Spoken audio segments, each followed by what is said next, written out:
Ya, baik. Kita sudah proses recording. Baik, selamat malam di Indonesia. Selamat pagi, siang, sore, dan malam deh. Selamat salam 24 jam. Salam sehat, salam solidaritas, salam feminis, dan salam KCIF 2024. Saya Ira, saya host di panel ini atau di Zoom ini. Dan panel kita adalah panel 424 dengan tema panel pendidikan, politik, dan kepemimpinan perempuan. Dan chair kita kali ini adalah Dr. Adriana Feni. Beliau adalah Ketua Dewan Pembina Lembaga Partisipasi Perempuan dan Feminis atau Aktivis Perempuan Veteran. Kawakan sudah. Saya kenal beliau itu sejak udah lama banget ya. Jadi em, kawan-kawan presenter 15 menit seperti saya bilang ya. Nanti Mbak Feni yang akan memimpin jalannya diskusi ini sebagai chair kita. Terima kasih. Saya langsung akan menyerahkan forum ke Mbak Feni. Silakan Mbak Feni. Terima kasih. Terima kasih Ira. Selamat malam teman-teman. Ya, kita sudah sampai di sesi yang termalam hari ini ya, sesi 424 Pendidikan Politik dan Kepemimpinan Perempuan.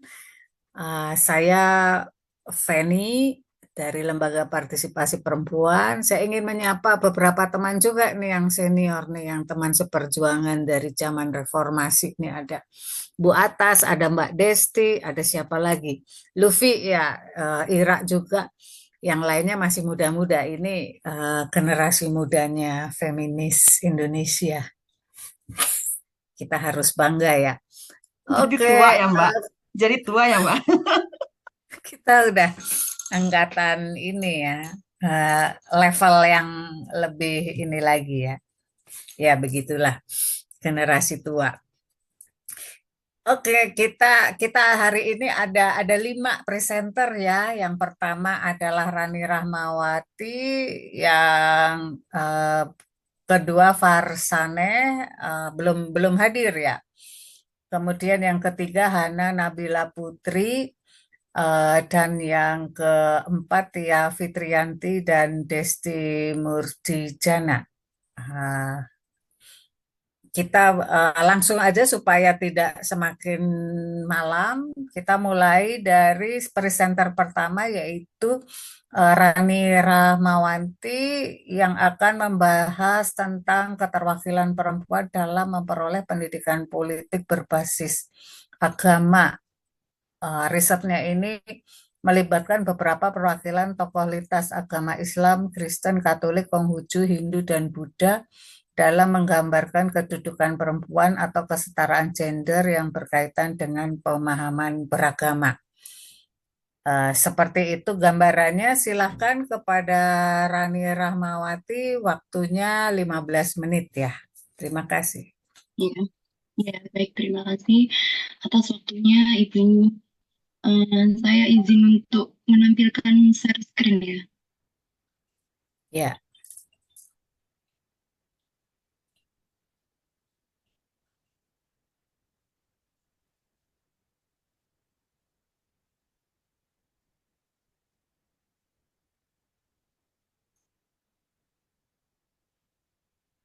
Baik, sebenarnya saya mengutip salah satu quotes dari seorang Dr. Tulia Exen, seorang presiden di organisasi Intern Parliament Union. Kak Rani, maaf, ini mana ya PPT-nya kok? Sepertinya ini folder komputer ya. Ini download. Oh iya, belum keluar.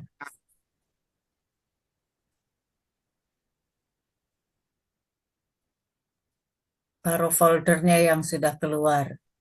Jadi filenya di enter dulu, habis itu yang ini ditutup, kamu keluarin yang sudah dibuka.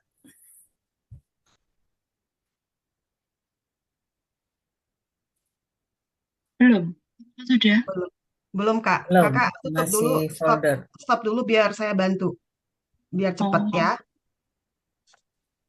oke.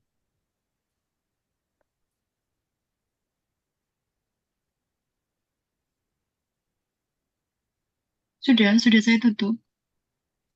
Iya, sebentar, saya lagi proses. Ini kenapa?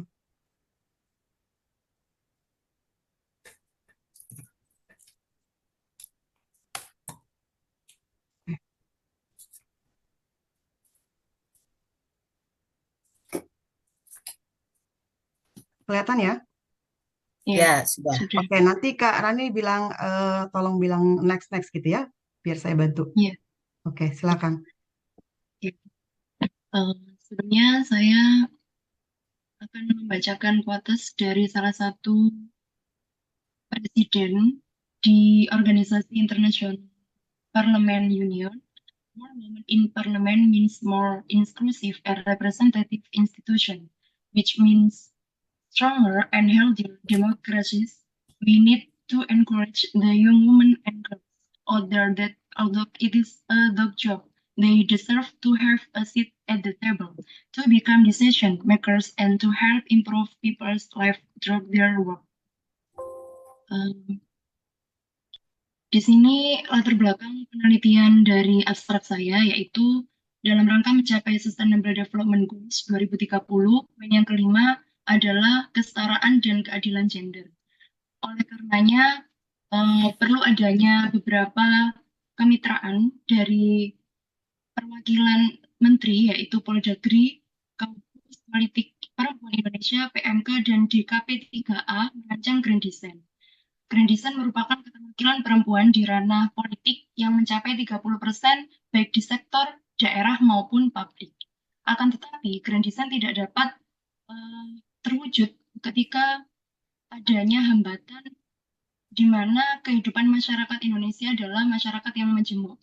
Pasti tidak lepas dari yang namanya budaya. Maka dari itu pendekatan etnografi di sini sangat berperan penting dalam mencapai wujudnya Grand Design tersebut. Pemahaman etnografi itu dilihat dari aspek kebudayaan, di mana salah satu unsur kebudayaan ada 7 unsur, salah satunya adalah sistem religi. Dan sistem religi ini menurutku cara Ningrat adalah sistem yang paling sulit untuk berubah. Bukan berarti tidak bisa berubah, tapi dapat berubah akan perlahan membutuhkan waktu yang lama.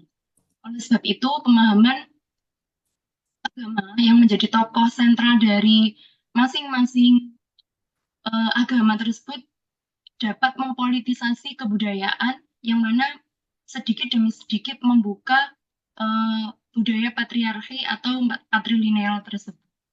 Kemudian pendekatan dari penelitian ini juga melihat dari website APU terkait ranking Women Parliament Internasional itu juga menunjukkan adanya representasi perempuan di bidang politik yang cukup rendah. Next, Kak. Next, Kak. Salah satunya, menurut Dr. Tulia Eksen ini, penting untuk mengakui perspektif, bakat, dan kontribusi perempuan terhadap hak asasi manusia dan kesetaraan gender. Meskipun ada kemajuan dalam representasi perempuan di parlemen, pada tanggal 1 Januari 2024, persentase perempuan anggota parlemen global hanya meningkat sedikit menjadi 26,9%. Hal ini menunjukkan bahwa Grand Design masih belum terpenuhi. Sehingga sebagaimana studi IPU menunjukkan bahwa kekerasan berbasis gender terhadap perempuan dan anggota parlemen staf parlemen masih meluas. Kira-kira sekitar 85% di benua Eropa mengalami kekerasan psikologis dan hampir 40% di Afrika mengalami pelecehan seksual. Untuk itu, menuntut adanya pertanggungjawaban parlemen dan institusi politik lainnya agar benar-benar inklusif. Next, Kak. Selanjutnya, analisa masalah kedua masih terkait website dari IPU, yaitu kemajuan representasi perempuan di parlemen global pada tahun 2023 dianggap lambat dan stagnan, karena hanya 0,4% dalam 1 tahun itu termasuk lebih lambat dari tahun sebelumnya. Next, Kak. Ini masih mengutip dari Chungong, sekjen dari IPU juga, bahwa masing-masing parlemen itu membutuhkan adanya peka gender, kemudian mereka harus mengubah fungsi dan struktur untuk memfasilitasi keseimbangan kehidupan kerja bagi perempuan, mendorong perubahan hukum untuk lebih inklusif, dan menjadikan aktor kunci dalam pemberdayaan perempuan, khususnya pemberdayaan politik. Next, Kak.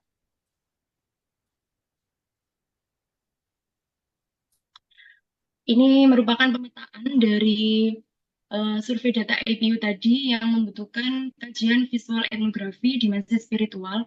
Masih di permasalahannya ini belum masuk ke berbasis agamanya. Jadi di sini ditemukan adanya kekerasan dan pelecehan politik. Contohnya di negara Selandia Baru mengalami kekerasan, pembobolan, serta pelecehan rasial di muka umum. Kemudian di Polandia juga di mana hak perempuan merupakan isu utama pemilu dan beberapa kandidat perempuan menjadi sasaran kekerasan seksual dan fisik. Next, Kak. Analisa masalah lebih mengerucut lagi ke Indonesia. Data ABU menunjukkan bahwa Parlemen Indonesia saat ini belum memiliki representasi perempuan sama sekali. Sementara itu, terdapat proporsi yang cukup signifikan dari anggota parlemen yang berusia di bawah 45 tahun. Meskipun tidak ada kasus pelanggaran HAM, anggota parlemen yang sedang ditangani, kurangnya representasi perempuan di parlemen ini menjadi sorotan utama yang perlu diatasi untuk mencapai kesetaraan gender dan legislasi yang lebih inklusif. Next, Kak.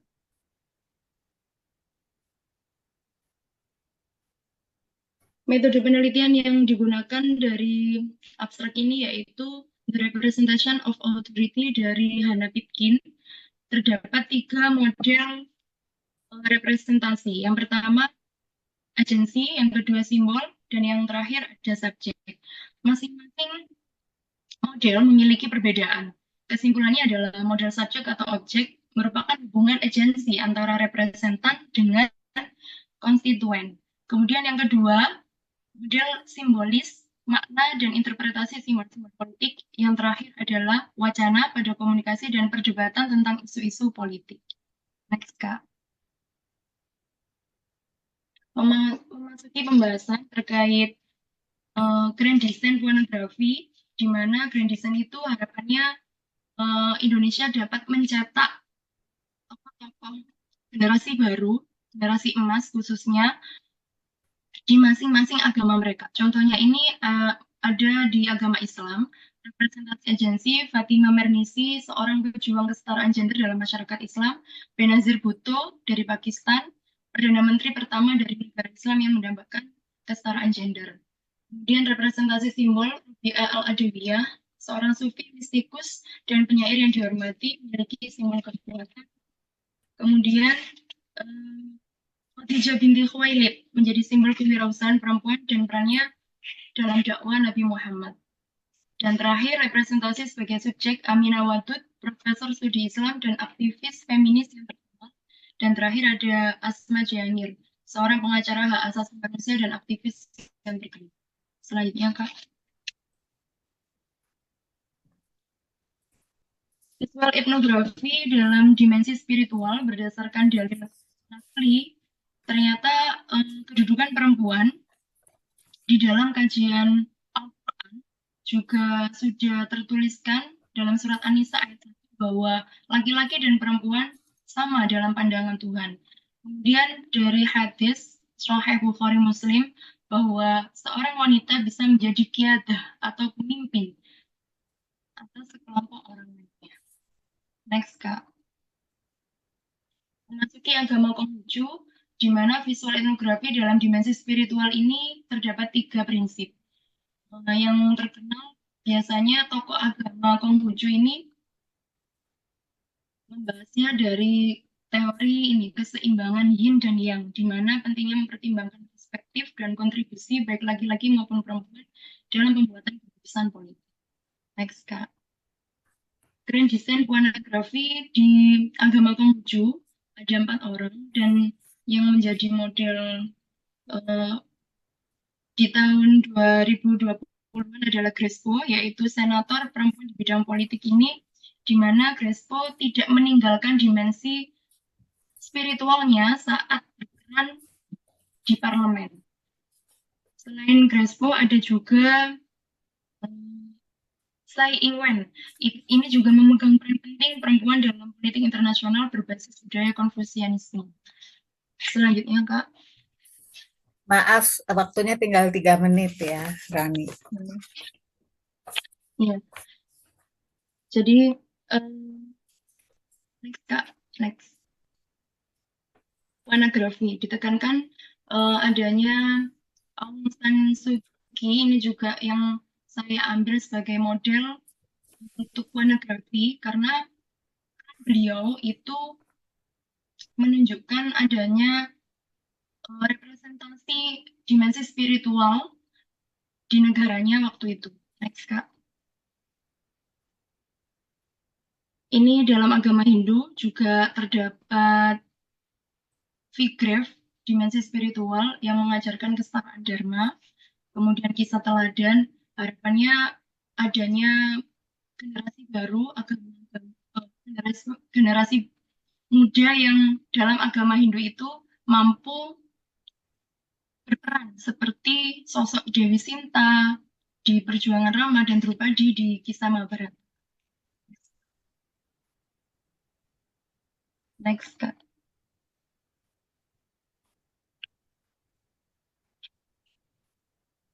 Kak, next. Next juga, Kak. Next.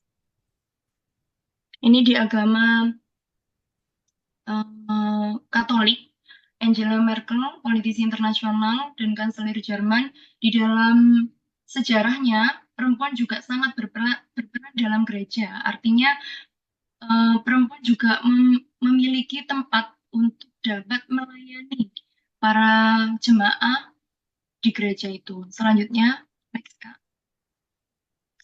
Ini ada visual etnografi di dari agama Kristen, prinsip kesetaraan manusia, bahwa masing-masing laki-laki dan perempuan memiliki hak yang sama. Next, Kak.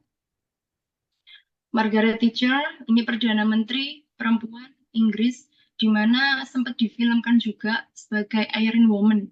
Terkenal figurnya itu mampu menginspirasi banyak orang sehingga difilmkan. Selanjutnya, Kak. Next. Ini adalah Benazir Bhutto, yang ini adalah tokoh agama Buddha tadi, yakni Aung San Suu Kyi, dan yang ini adalah Angela Merkel. Next, Kak. Ini adalah Sundara Raje, ini Crespo, dan ini Margaret Thatcher. Next, Kak. Kesimpulannya adalah ketercapaian Grand Design akan terwujud jika dua elemen penting melalui wanagrafi dan dimensi spiritual berhasil mengimplementasikan tiga model representation of authority. Agen perubahan tergantung pada lensa seseorang, yang terikat dengan aturan masyarakat yang berbudaya, sehingga dimensi spiritual secara otomatis akan mempolitisasi kebudayaan dalam konteks keterbatasan perolehan pendidik menuju Grand Design. Sekian dan terima kasih. Oke, terima kasih Rani. Pasti banyak yang ingin ini ya memberikan masukan, tapi kita simpan dulu nanti di sesi tanya jawab ya. Selanjutnya kita akan mendengarkan presenter kedua yaitu Farsaneh Sadegimogadam. Belum Apakah ada, sudah? Mbak. Ada, Mbak. Belum ada. Kalau belum ada kita bisa skip dulu ke presenter ketiga ya. Selanjutnya kita akan mendengarkan presenter ketiga yaitu Hana Nabila Putri dari lembaganya Iteng Gugat yang berjudul Pendidikan Politik Perempuan dalam Partai Politik antara Relasi Kuasa dan Cita-Cita. Ini diambil dari penelitian penulis yang terkait dengan pendidikan politik bagi perempuan dan upaya rekrutmen politik oleh Kesatuan Perempuan Partai Golkar di Kota Bandung. Silahkan kepada Hana Nabila Putri untuk mempresentasikan papernya. Oke, terima kasih Mbak Feni. Saya coba share screen ya, izin share screen. Saya tuh semuanya di tab, tapi semoga bisa. Ini udah keluar belum ya? Ya, udah. Oke. Sebelumnya makasih Mbak Feni sudah mengantarkan saya ke diskusi ini. Saya sebenarnya pengen apresiasi dulu ya ke KCIF. Karena tahun kemarin mungkin saya masih menjadi peserta, tapi tahun sekarang saya coba untuk refleksi tentang fokus yang sekarang tuh pendidikan politik dan kepemimpinan perempuan gitu. Dan mungkin refleksi ini tuh tadi yang sudah disebutkan oleh Mbak Feni itu berlandaskan dari karya tulis skripsi saya waktu satu dulu 2 tahun yang lalu di 2022 itu pendidikan politik bagi perempuan dan upaya rekrutmen politik untuk kesatuan perempuan Partai Golkar Kota Bandung. Karena saya selama 2 tahun ini pasca menulis skripsi itu saya lumayan mendapatkan insight-insight baru gitu tentang pendidikan politik itu sendiri. Dan ternyata pendidikan politik yang telah saya coba upayakan untuk meneliti di Partai Golkar Kota Bandung itu di KPPG-nya khususnya saya perempuannya itu juga ternyata beberapa partai politik yang ada di Indonesia ini juga mengalami kendala yang sama gitu. Terlebih juga kalau misal kita melihat penelitian-penelitian yang terdahulunya gitu. Jadi ada kesamaan pola di mana pendidikan politik itu sendiri dijadikan ataupun tidak menjadi sebuah acuan yang bisa dilaksanakan secara ideal oleh partai politik itu sendiri. Karena mungkin kalau stigmanya itu pendidikan politik kan biasanya itu harus dilakukan oleh partai politik ya. Tapi KCIF ini juga bagi saya itu merupakan pendidikan politik khusus untuk untuk masyarakat sipil, untuk masyarakat umum, dan itu tidak tidak terpatok secara khusus yang eksklusif yang biasanya terjadi di partai politik itu sendiri. Nah, mungkin kita masuk ke latar belakang. Sebenarnya dari panel-panel sebelumnya yang udah lumayan saya ikuti juga selalu menjadi ironi ya kalau misal kita membahas tentang pendidikan politik khususnya perempuan di dalam partai politik di negara kita saat ini gitu. Belum lagi kalau misal kita berbicara tentang konfigurasi hukum mengenai partisipasi perempuan di dalam politik yang seyogianya 30% itu selalu digaungkan, selalu selalu disuarakan gitu. Akan tetapi di dalam realitasnya seperti di tahun 2022 keterwakilan perempuan secara keseluruhan gitu, khususnya di Kota Bandung itu hanya menempati 16% dan proporsinya itu jumlahnya itu 6:50 dari jumlah anggota DPRD Kota Bandung. Terus saya juga lumayan berefleksi lagi di pemilu 2024 kemarin. Ternyata ada beberapa problem juga yang menjadikan pendidikan politik itu sepertinya berpengaruh terhadap proses rekrutmen, terhadap proses partisipasi dan juga bagaimana caleg ataupun perempuan dalam legislatif itu bisa meningkat gitu. Di tahun 2024 kemarin angkanya meningkat, akan tetapi secara keterwakilan, secara jumlah keseluruhan itu menurun gitu. Bagi saya kalau misal ini dikalkulasikan dengan matematis, ya masih sama aja, stuck di angka yang segitu-segitu aja gitu. Nah, terus juga kalau semisal kita lihat dari peninjauan dari proses pendidikan politik yang dilakukan partai politik ini juga menjadi kajian yang penting yang untuk diteliti gitu dengan melihat yang tadi dampak dari hasil pendidikan politik yang diselenggarakan. Khususnya kalau misalnya kita berefleksi di KPPG itu sendiri, mungkin ini bakal lebih banyaknya saya membahas itu ya karena saya ingin mencoba di dalam penelitian ini yang meskipun masih ongoing, saya coba upayakan menghasilkan pengetahuan-pengetahuan baru gitu tentang pendidikan politik khususnya di Kota Bandung itu juga masih menjadi sebuah kendala karena mungkin nantilah kita akan maju di hambatan. Nah ini untuk tujuan penelitiannya jelas untuk pendidikan politik yang tentang merefleksikan kondisi dan peran hambatan perempuan partai politik dalam melaksanakan dan juga mengakses pendidikan politik kita sendiri. Nah, untuk langkah teori sebenarnya saya mengkerucutkan di satu konsep utama dari Kartini Kartono yang mungkin ini bakal lokal banget gitu ya istilahnya secara konsep teorinya. Karena pendidikan politik menurut Kartini Kartono itu merupakan proses pendidikan yang disengaja, sistematis, dan itu untuk membentuk sebuah kepribadian politik yang dimana bertujuan menghasilkan sebuah kesadaran politik dan mencapai tujuan politik bersama.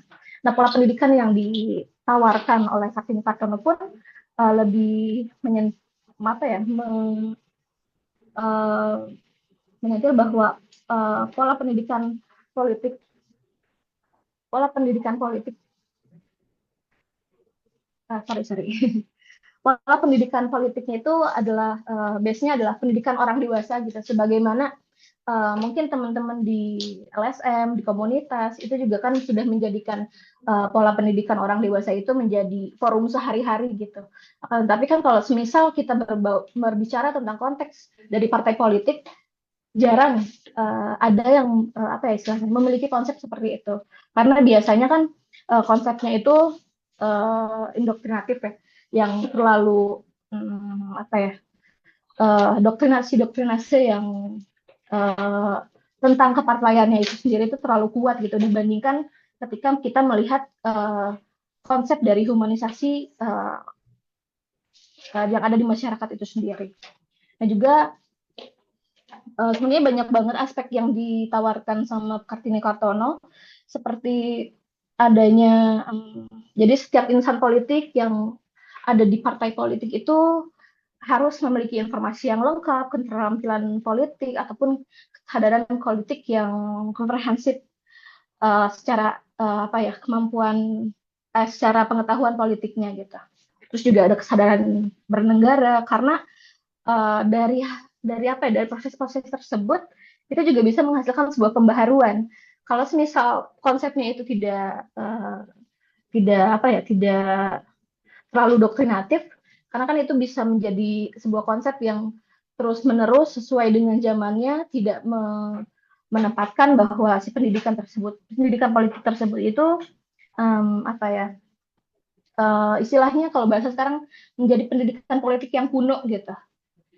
Makanya mungkin kalau misal kita bahas lagi di Gen Z kurang tertarik dengan pendidikan kurang partai politik, ya mungkin dari pola pendidikan politiknya itu juga kita bisa ngelihat bahwa mungkin masih banyak partai politik yang memiliki konsep-konsep apa ya, sosialisasi politiknya, pendidikan politik masih tidak apa ya, tidak segaul sekarang, tidak sekalir di zamannya itu.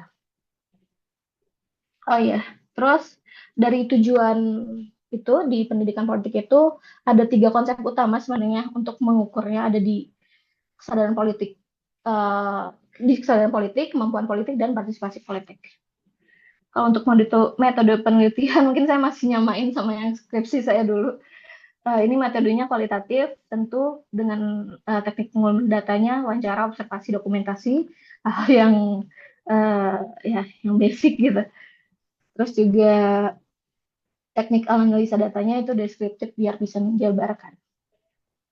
Untuk hasil penelitiannya, saya membagi dari peran pendidikan politik untuk perempuan partai, dan juga hambatan pendidikan politik.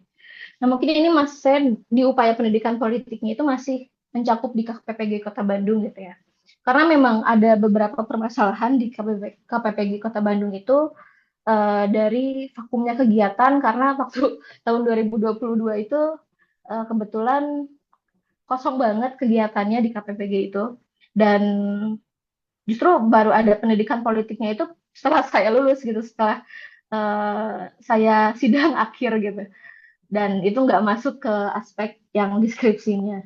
Jadi mungkin saya mau nyentil sedikit aja tentang hal ini, karena sudah terlihat kalau misal dari kevakuman, ketidakaktifan proses pendidikannya tersebut, ya itu juga berpengaruh terhadap partisipasi politiknya.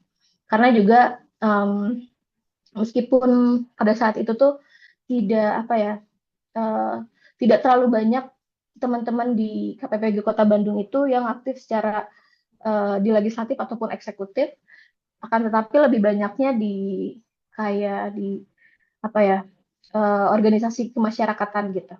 Mungkin itu juga menjadi sebuah pola bagaimana mereka mencoba untuk berpartisipasi di dalam dunia politik yang kultural.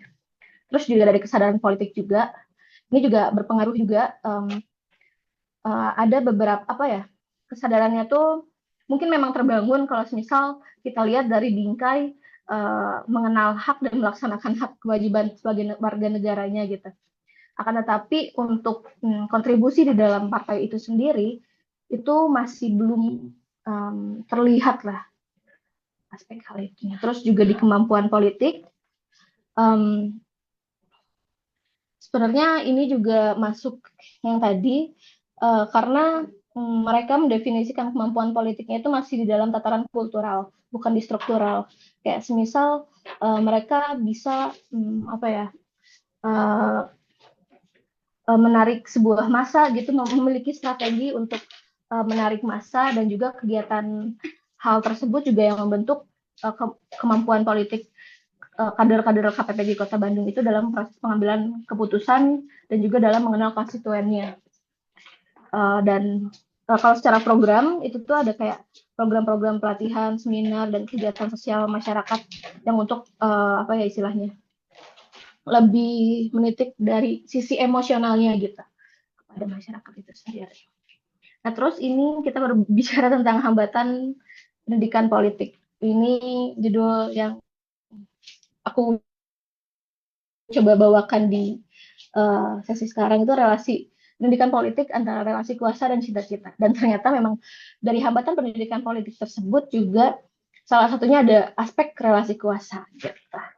Nah, tadi udah lumayan aku jelaskan juga bahwa yang pertama itu untuk hambatannya tidak adanya kegiatan. Mungkin waktu itu 2022 itu masih apa ya, masih dekat dengan COVID gitu. Jadi ya mereka belum terlalu banyak berinteraksi secara offline.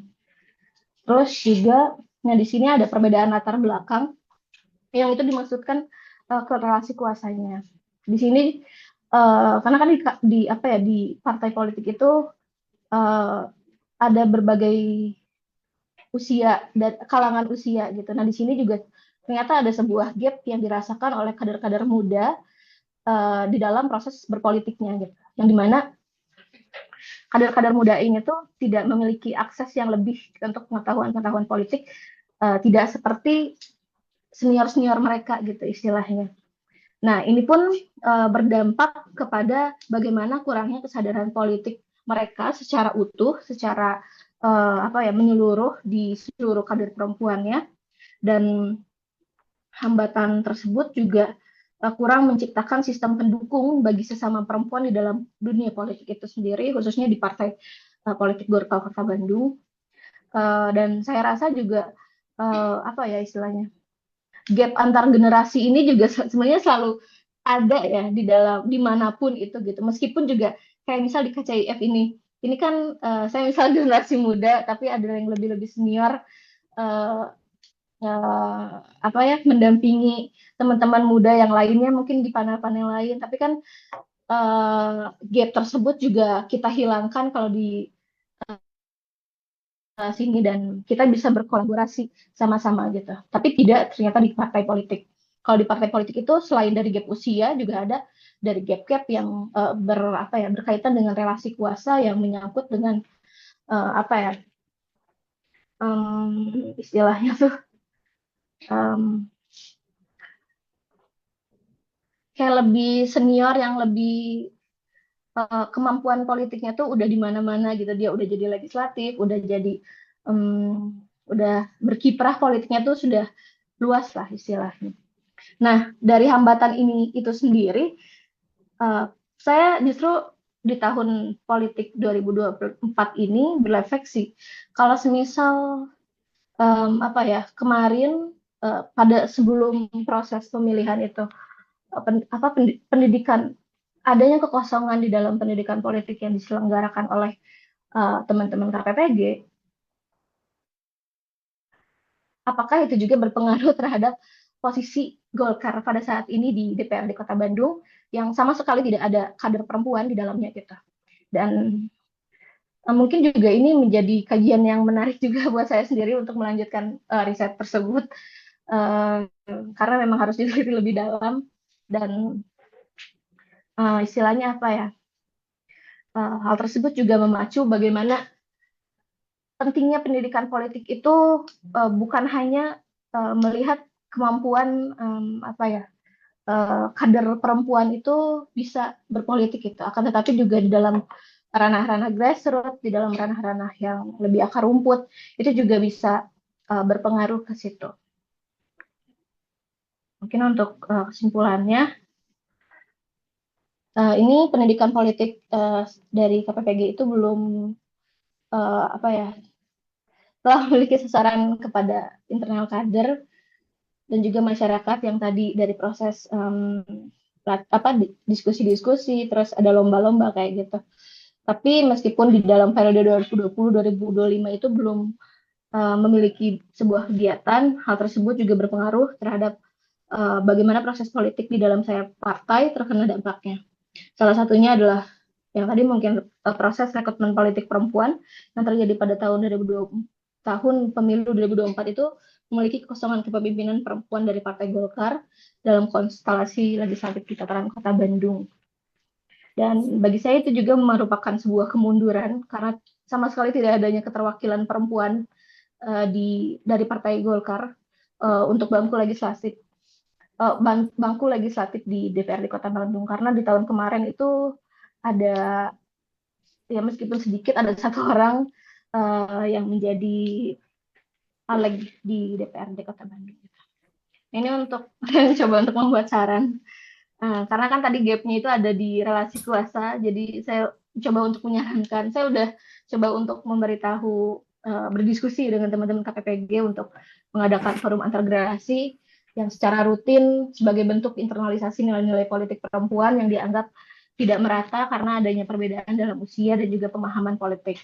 Dan hal itu juga bisa meminimalisir adanya relasi kuasa di dalam tubuh partai politik itu sendiri, dan bisa menjangkau generasi muda itu untuk lebih inovatif dibandingkan pengalaman dari generasi tua dan upaya penyelarasan pemahaman politik satu sama lain.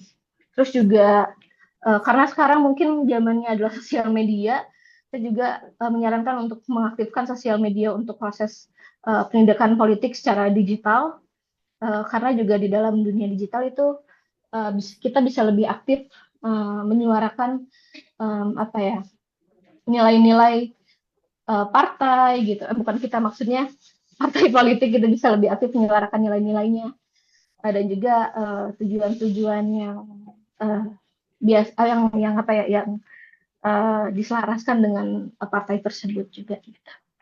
Terus juga saya juga memberi saran itu mengaktifkan kembali ruang pertemuan antar perempuan partai, karena kan tadi gapnya itu ada di apa ya, nihilnya, bukan nihil, tidak adanya sebuah support system yang inklusif untuk perempuan itu sendiri di dalam partai politik. Nah, dari pengaktifkan ruang pertemuan antar perempuan partai ini juga bisa mengakomodir bagaimana perempuan partai tersebut bisa lebih aktif dan juga apa ya, memiliki kemampuan berpolitik yang lebih ideal gitu. Terus juga kalau misal mimpi lainnya itu juga mengaktifkan ruang pertemuan di antara masyarakat sipil, jadi bisa melakukan sosialisasi politik yang berkelanjutan dan nggak cuma terpatok pada adanya momentum politik yang terdekat gitu. Karena kan memang keseringannya kayak gitu ya. Jadi pada saat pemilu pendidikan politiknya baru ada. Jadi terus pendidikan politiknya juga yang tadi lebih ke doktrin-doktrin nilai-nilai kepartaiannya aja gitu, nggak apa ya, memiliki nilai yang apa istilahnya ya, mungkin yang inklusif dan kolaboratif, mungkin kalau misal bahasanya itu, yang bisa melibatkan banyak orang untuk apa ya, proses bagaimana mereka bisa hadir berpartisipasi di dalam dunia-dunia legislatif, eksekutif, ataupun yang lainnya. Nah, mungkin itu yang bisa aku refleksikan. Terima kasih. Terima kasih, Hana. Iya. Nanti kita ke sesi tanya jawab ya, jika ada komentar. Silakan selanjutnya, Farsane belum masuk ya? Oke. Belum ada, Mbak. Belum ada, kita skip lagi ya. Terakhir ini narasumber Tia Fitrianti dari HIVOS dan Mbak Desti Murdijana dari JAS, tentang strategi penguatan kepemimpinan perempuan, studi kasus program WILID Indonesia. Jadi ini merupakan konsorsium ya yang beranggotakan 7 organisasi yang berkolaborasi untuk mendukung kepemimpinan perempuan. Saya persilahkan kepada Tia dan Mbak Desti untuk mempresentasikan makalahnya. Waktunya 15 menit. Terima kasih banyak, Bu Feni. Selamat malam, selamat pagi, selamat siang untuk kawan-kawan yang ada di Indonesia maupun di US ya, dan di negara lain jika ada. Terima kasih juga telah mengizinkan kami untuk bisa terlibat ya di dalam event KCF yang menurut saya sangat membangun pengetahuan terkait dengan feminisme. Saya izin share screen ya. Iya. Oke, apakah sudah terlihat di layar? Iya, sudah. Oke, baik. Tadi sudah disampaikan oleh Ibu Feni bahwa kami adalah konsorsium. Betul sekali, Ibu. Konsorsium kami bernama WILID. Kalau secara program namanya Women's Voice Leadership, tapi kami membuatnya menjadi lebih singkat, menjadi WILID gitu ya. Dan salam kenal, saya Tia dari Yayasan Humanis. Dulu HIVOS, sekarang sudah menjadi Yayasan Humanis, selalu bersama dengan rekan saya dan juga mentor saya, Mbak Desti Murdiana, yang saat ini berada di JAS. Saya coba slide. Oke, ya. Baik. Sebagai latar belakang untuk konteks program ini, program WILD ini sebenarnya berangkat dari sebuah keresahan atas data-data dan realita yang terjadi terkait dengan menyempitnya ruang gerak perempuan gitu ya, terutama ketika perempuan ingin mengekspresikan pemikiran, gagasan gitu ya. Jadi tidak ada ruang aman atau bahkan kalau ada pun itu semakin menyempit gitu. Nah, ini bisa dilihat dari beberapa indikasi, misalnya ketika konteks program ini dimulai tahun 2019, ramai sekali itu terkait dengan kampanye Indonesia tanpa feminis, kemudian Indonesia tanpa pacaran gitu, dan bahkan kasus-kasus pernikahan anak pun diglorifikasi gitu ya, menjadi satu hal yang sepertinya style gitu, lifestyle seperti itu. Nah, kemudian selain itu juga kami menemukan dulu pada saat dimulai narasi-narasi media yang semakin menyudutkan perempuan dan bahkan menormalisasi kekerasan gitu ya, khususnya terhadap perempuan dan kelompok marginal lainnya gitu. Di media-media kita sangat mudah menemukan narasi gitu ya, atau berita misalnya yang bersifat seksisme gitu ya, yang sangat seksis, dan bahkan ketika ada kasus pun masih ada indikasi victim blaming dan lain-lain gitu. Dan hal ini juga diperparah dengan adanya reinterpretasi tafsir agama yang masih sangat bias gender gitu. Lalu untuk kasus-kasus kekerasan berbasis gender juga masih sangat tinggi, dan untuk perempuan yang kami dampingi, yang berkolaborasi dengan kami di WILID ini berasal dari latar belakang yang sangat beragam, dari pesantren, dari universitas, dan juga komunitas tapak. Nah, berangkat dari permasalahan ini, kami di dalam WILID ingin mendukung kepemimpinan perempuan sebagai agen perubahan untuk mewujudkan situasi atau kondisi yang lebih adil terhadap perempuan, dan secara umum sebenarnya kami juga bertujuan untuk mempromosikan toleransi gitu. Nah, untuk mitra pelaksananya sendiri, kami ada 7. Ada Yayasan Humanis, kemudian JAS, Fahmina, FAM, Rahima, Rumah Kitab, dan juga Perempuan Mahardika. Nah, ketika kami berproses pada tahun 2020, kami mulai implementasinya. Kami banyak sekali bertemu dengan perempuan-perempuan dari berbagai macam latar belakang, dan selama itu pula kami menemukan berbagai macam tantangan yang menjadi permasalahan utama gitu terkait dengan kepemimpinan perempuan yang mereka hadapi gitu. Nah, kami membaginya menjadi dua bagian, secara eksternal dan juga internal. Kalau secara eksternal dari sisi komunitas dan organisasi, misalnya kami menemukan bahwa pengakuan dan penghargaan terhadap perempuan pemimpin di masyarakat itu tidak ada gitu. Kalaupun ada itu sangat rendah gitu ya. Dan ketika pun seorang perempuan itu menjadi pemimpin, itu uh, suaranya pun kadang tidak didengar gitu ya. Lebih didengar suara dari pemimpin laki-laki gitu.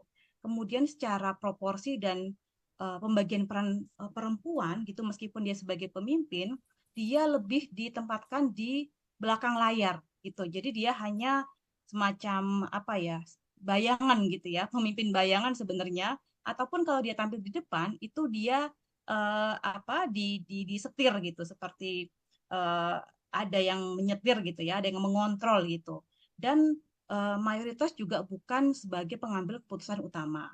Lalu juga adanya label-label atau stereotip terhadap perempuan yang menyebabkan perempuan pemimpin ini menjadi apa ragu gitu ya terhadap dirinya sendiri gitu. Misalnya ketika label-label soal pemimpin perempuan yang emosional gitu ya, tidak bisa menggunakan rasionalnya gitu ya. Itu menjadi salah satu tantangan yang dihadapi oleh pemimpin perempuan yang kami temui pada waktu program berjalan gitu. Lalu juga situasi ini diperparah dengan keterbatasan kebijakan yang ada di tingkat organisasi gitu ya. Dan juga affirmative action-nya juga masih sangat terbatas. Ini sangat tergantung di mana dia tinggal, tetapi sebagian besar yang kami temui minim sekali kebijakan untuk affirmative action untuk perempuan memainkan peran-peran yang strategis. Lalu untuk di eksternal di tingkat keluarga misalnya, yang tidak terelakkan adalah beban ganda multiple ya, beban ganda yang multiple gitu, karena di satu sisi mereka menyandang apa peran sebagai pemimpin, tetapi mereka tidak boleh lepas juga gitu dari urusan rumah tangga gitu. Dan ini menjadi salah satu burden yang sangat membebani pemimpin perempuan. Kemudian juga di dalam keluarga mereka sendiri juga belum tentu ada sistem mendukung gitu, sehingga ini semakin membuat mereka berada dalam posisi yang mengalami tadi ya beban-beban yang multiple gitu. Kemudian juga secara tersediaan ruang aman di keluarga juga tidak tersedia gitu, bahkan beberapa mengalami kekerasan dalam rumah tangga dalam berbagai bentuk gitu ya. Apakah itu diabaikan gitu ya, atau kurang mendapat pengakuan, gitu, suaranya kurang didengar dan lain-lain. Lalu juga seperti yang saya bilang juga bahwa ya suaranya tidak didengar gitu ya di antara anggota keluarga, laki-laki itu menjadi menjadi sumber utama gitu, sumber utama yang pendapatnya didengar oleh pihak keluarga, apakah itu keluarga kecil maupun keluarga besar gitu. Nah, lalu dari sisi internalnya sendiri, berbagai macam tekanan, berbagai macam beban yang dihadapi, stereotip dan lain-lain tadi kemudian menyebabkan kepercayaan diri gitu ya dan penghargaan terhadap diri sendiri itu menjadi rendah gitu ya. Karena mereka berorientasi pada penilaian dari orang-orang di luar mereka gitu, sehingga ini membuat mereka menjadi merasa tidak berharga, tidak percaya diri gitu. Lalu juga terkait dengan gaya kepemimpinan, yang kami temui adalah kebanyakan gaya kepemimpinan yang maskulin gitu, karena memang minim ya panutan pemimpin perempuan yang berperspektif gender gitu, seperti itu. Lalu juga terkait dengan banyaknya tekanan yang dihadapi, hal yang tidak bisa dielakkan adalah kesehatan mental gitu ya, akibat beban ganda, akibat tekanan sosial, kemudian mereka juga tidak punya tempat atau tidak punya ruang yang aman untuk berbagi gitu, sehingga mereka memendam itu semua gitu, dan juga keterpaparan terhadap layanan psikologis itu sangat minim. Kalaupun ada, mereka belum tentu bisa gitu untuk mengaksesnya. Ini terkait dengan menjaga nama baik dan lain-lain. Lalu juga dalam beberapa kasus, misalnya di pesantren, mereka memilih untuk mengejar pendidikan tinggi. Sebenarnya tujuannya untuk meningkatkan pengakuan dari keluarga gitu ya, dan masyarakat yang lebih luas gitu. Namun ternyata ini tidak terjadi karena ketika mereka kembali lagi, mereka kemudian masih ditempatkan di ranah-ranah yang sifatnya masih domestik gitu, sehingga pendidikan tinggi yang mereka dapatkan gitu ya, itu tidak serta-merta kemudian meningkatkan pengakuan dari lingkungan keluarga terdekat maupun keluarga besar gitu. Lalu juga terkait dengan kurangnya keterlibatan dalam pengambilan keputusan karena suara mereka tidak didengar gitu ya. Ini ada contoh kasus misalnya dalam sebuah pengajian terkait dengan pengambilan keputusan, suami atau bapak lah yang kemudian punya wewenang dan kemudian didengar suaranya untuk akhirnya mengambil keputusan.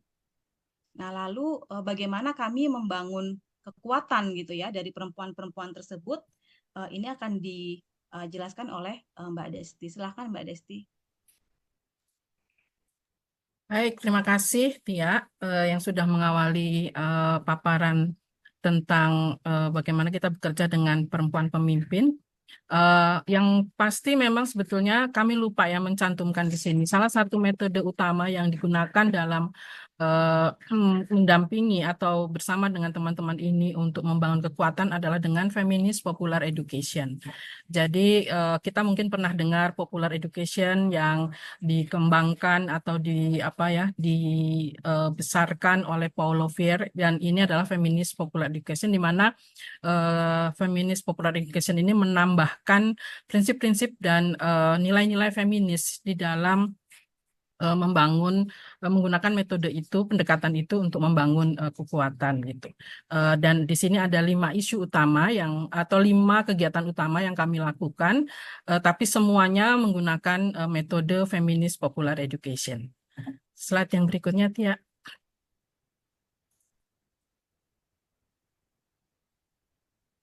Yang berikutnya. Oke. Jadi apa saja sih yang dilakukan dengan feminist popular education? Itu yang pasti tadi berkali-kali Tia menyebutkan kita tidak ada ruang aman. Memang tidak ada ruang aman bagi perempuan karena di luar sana, di dunia, di area publik itu ruang yang sangat tidak aman buat perempuan. Seperti pernyataan perempuan tidak diakui atau perempuan takut menyampaikan ide-idenya, perempuan takut untuk menyampaikan masalahnya gitu ya. Sehingga kemudian kebutuhan ruang aman ini menjadi sangat penting. Dan dalam proses mengembangkan bersama dengan teman-teman ini tentang ruang aman dan menemukan bersama ya seperti apa sebetulnya ruang aman untuk perempuan, saya yang cukup lama bekerja dengan isu gender, bekerja dengan komunitas gitu, saya merasa bahwa selama ini kita bikin banyak sekali training, pelatihan tentang kepemimpinan gitu ya, tapi kita jarang sekali benar-benar memberi ruang kepada teman-teman perempuan itu untuk menceritakan, untuk membuat ruang di mana mereka bisa dengan secara jujur menyampaikan apa sih yang mereka rasakan, masalah apa sih yang sedang mereka hadapi gitu ya.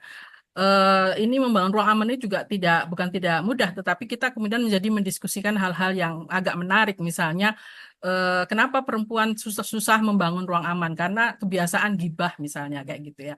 Nah ini kita diskusikan bagaimana kita membangun ruang aman tapi tidak menjadi ruang gibah gitu. Jadi support sistemnya dibangun di situ dan itu ternyata sangat powerful untuk membuat orang merasa bahwa saya tidak sendiri, bahwa saya tidak sendiri dan ternyata banyak yang mendukung saya. Karena biasanya di ruang aman setelah teman-teman bercerita akan saling berangkulan, memberikan support, memberikan penguatan dan itu juga yang dibutuhkan oleh perempuan. Kemudian juga ada kegiatan reflektif pada setiap kegiatan yang dilakukan gitu untuk merefleksikan seperti apa sih sebetulnya kepemimpinan perempuan dan bagaimana sebenarnya kita bekerja dengan perempuan, apa sih yang masalah yang dihadapi oleh perempuan gitu. Dan ini tentunya tidak lepas dari bagaimana kita juga memperkuat teman-teman dengan analisis gender, kemudian dengan analisis kekuasaan gitu. Jadi belajar gender tidak cuma bicara soal ada laki-laki dan perempuan, ada seks dan gender gitu ya, tetapi juga bicara tentang relasi kuasa. Tadi teman sebelumnya menyampaikan juga relasi. Nah, apa yang kita mau lakukan dengan relasi kuasa? Seperti apa bentuknya? Dinamikanya seperti apa? Jadi siapa yang ditindas, siapa yang menindas, itu yang dibicarakan di dalam analisa kekuasaan. Dan itu banyak sekali memberikan penguatan kepada teman-teman perempuan pemimpin untuk mulai membangun cara pandang yang berbeda terhadap masalah yang mereka hadapi dan juga komunitas yang mereka dampingi di dalam melihat permasalahannya secara lebih jernih. Yang berikutnya, Tia. Ya. Kemudian juga tadi sudah saya sampaikan bahwa dengan adanya ruang aman, ruang dialog reflektif, itu juga membangun persaudaraan, memberikan makna yang lebih jelas tentang sisterhood gitu ya. Dan itu akan memberikan warna yang sangat jelas ketika ternyata perempuan itu bisa saling mendukung satu sama lain. Ada diskusi misalnya, kenapa sih perempuan saling menjatuhkan? Itu yang sering muncul kan pertanyaan itu. Nah, itu kita diskusikan. Kenapa perempuan saling menjatuhkan? Siapa sebetulnya yang membuat perempuan jadi saling menjatuhkan? Itu kita diskusikan dengan sangat mendalam sehingga teman-teman tahu bahwa ini bukan saatnya bicara menjatuhkan teman, tapi kita tahu bahwa di belakang itu dengan analisis yang ada bahwa seharusnya perempuan tidak dijatuhkan. Nah, kemudian pastinya ada dialog lintas generasi, lintas isu, kemudian juga kami memberi ruang pada keberagaman seksual. Dan prinsip feminis saya yakin teman-teman sudah cukup paham ya, prinsip feminis apa yang diimplementasikan, seperti pengalaman perempuan adalah sumber pengetahuan, pendekatan interseksionalitas, selalu kita ingatkan teman-teman jangan melihat perempuan dari satu sisi, tapi melihat lebih banyak latar belakang, menghubungkan satu dengan yang lain gitu. Dan yang paling penting sebetulnya dalam proses ini adalah membuat teman-teman memikirkan bahwa kekuasaan yang selama ini kita selalu anggap negatif, buruk, dan memang karena di tangan orang yang salah itu negatif dan buruk, itu bisa menjadi kekuasaan yang merubah sesuatu. Jadi bagaimana secara bersama-sama perempuan bersatu membangun gerakan untuk membuat transformasi dengan kekuasaan yang dia miliki gitu. Berikutnya, Tia. Ya. Nah, saya mau merefleksikan saja beberapa catatan dari hasil yang sudah kami dapat. Banyak sekali, nggak mungkin diceritakan satu persatu. Tetapi yang menarik buat saya, buat kami, saya dan Tia adalah pertama bahwa teman-teman perempuan ini kemudian merumuskan sendiri sebetulnya kepemimpinan perempuan atau mereka kemudian juga nyaman menyebut kepemimpinan feminis itu seperti apa, mengkritisi one man one show, mulai memikirkan tentang kolektif kolegial, mulai memikirkan tentang regenerasi dan lain sebagainya. Itu sesuatu yang menurut saya luar biasa yang ditemukan oleh teman-teman sendiri. Kami hanya membantu untuk mereka menemukan itu semua. Kemudian mereka juga mulai membangun komunitas-komunitas baru di komunitas mereka. Dan ini menurut saya juga luar biasa ya dari diskusi-diskusi yang mungkin awalnya adalah diskusi-diskusi biasa, tapi kemudian mereka berpikir untuk membangun komunitas baru. Dan juga yang sangat penting kalau di awal tadi kan narasi-narasi sangat tidak mendukung perempuan gitu ya di sekian tahun yang lalu. Teman-teman ini kemudian mulai membangun atau membuat media sosial sebagai tempat mereka membagikan pemikirannya, ide-idenya gitu dengan cukup berani gitu ya. Bahkan mereka tahu bahwa ini akan ada risikonya, tapi ya mereka tulis aja. Mereka buat dalam bentuk fiksi, mereka buat dalam bentuk film pendek atau dalam bentuk YouTube gitu ya. Tapi luar biasa mereka bisa mengekspresikan itu dengan cara yang mereka pilih sendiri. Kemudian juga mereka juga mulai mengadopsi model-model kerja feminis. Jadi tanpa harus bilang oh ini pendekatan feminis atau tidak, tapi mereka merasakan oh seperti ini ya harusnya bekerja dengan komunitas. Oh seperti ini membuat perempuan merasa dihargai, mendapatkan tempat, dan pendekatan itu yang kemudian mereka gunakan. Termasuk juga mulai memikirkan bagaimana bekerja secara lintas isu atau tidak memikirkan satu hal saja. Bagaimana membuat ruang curhat, bagaimana membuat ruang aman bersama-sama dengan komunitas. Dan saya kira itu sesuatu yang mungkin tidak pernah kita pikirkan di awal ketika kita memulai program ini. Dan satu hal lagi juga ketika kita mulai bicara tentang advokasi kebijakan, pada awalnya kami tidak menempatkan advokasi kebijakan sebagai salah satu kegiatan ya atau salah satu target, tapi pada akhirnya sejumlah teman-teman dari perguruan tinggi itu kemudian membuat roadmap, membuat langkah-langkah strategis untuk bisa mengadvokasi Kementerian Agama, terutama untuk mengintervensi atau untuk memperkenalkan perguruan tinggi responsif gender gitu ya di perguruan tinggi keagamaan Islam. Dan jadi itu yang membuat kemudian menurut saya juga sesuatu yang tidak kita bayangkan terjadi. Jadi menurut saya ketika kita memberikan tempat yang pas dan sesuai dengan situasi dan kebutuhan perempuan dilengkapi dengan analisis dan yang lain, kayak ditiup lah. Banyak sekali perempuan yang kemudian melaju dengan cepat, berkembang dengan cepat, membangun inovasi-inovasi baru, dan kreativitas mereka luar biasa. Saya kira itu yang bisa saya share untuk sesi ini. Terima kasih, Penny. Terima kasih Mbak Desti dan Tia, bagus banget ya, inspiring banget gitu ya, bahwa ternyata perempuan-perempuan di akar rumput ini bisa loh di empower gitu ya, dengan tadi metode feminis popular education, tadi juga saya rasa udah oke banget lah, inilah yang sudah dikerjakan oleh konsorsium ya. Oke, kita masuk ke sesi tanya jawab. Silakan, apakah kalau di chatroom sepertinya belum ada ya pertanyaannya. Kalau di forum ada Ruth yang angkat tangan ya.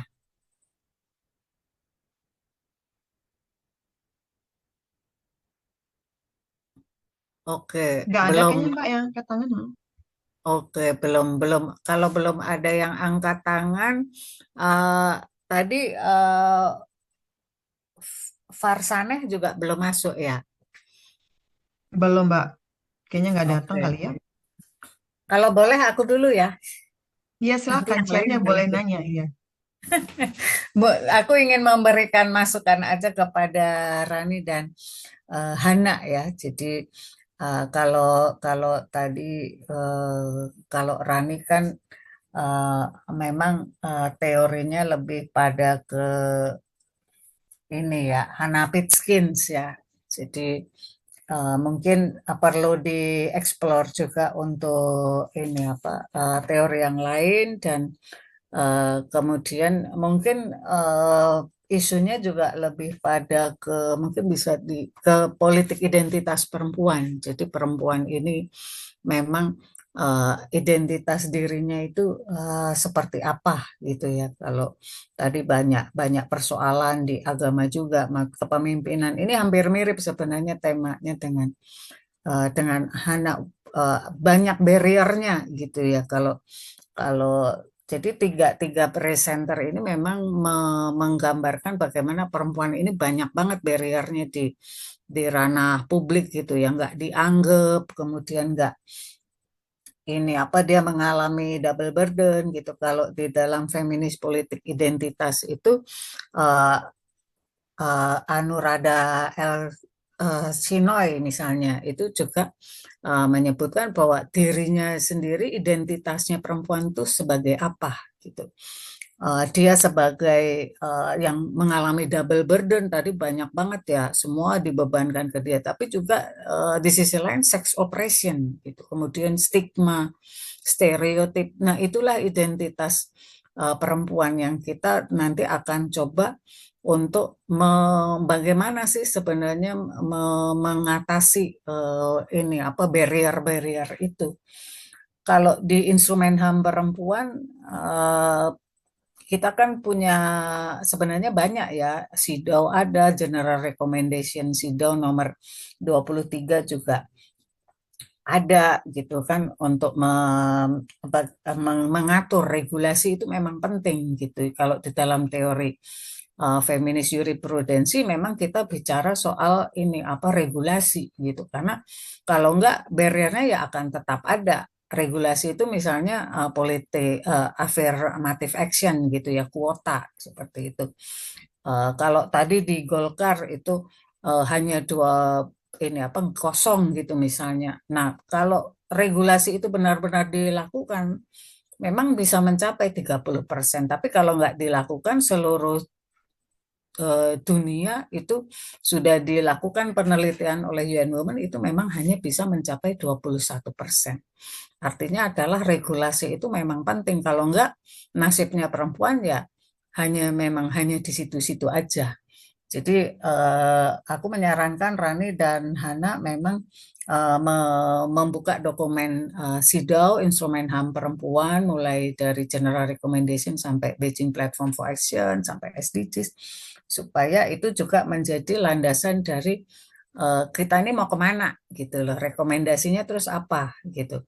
Rekomendasinya ya menjalankan instrumen itu, kemudian juga kita melihat dari kalau dari teori feminis, saya rasa kalau Hana ya Kartini Kartono ini hanya satu ya teorinya ya, harus melihat dari semua teori feminis yang lain.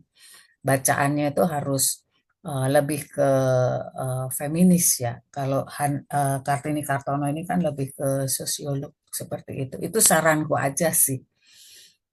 Gitu ya, Rani dan Hana, mungkin silahkan kalau mau menanggapi sambil nunggu yang lain jika ada masukan. Silahkan kalau ada yang mau ini menanggapi dari presenter. Aku mungkin izin masuk.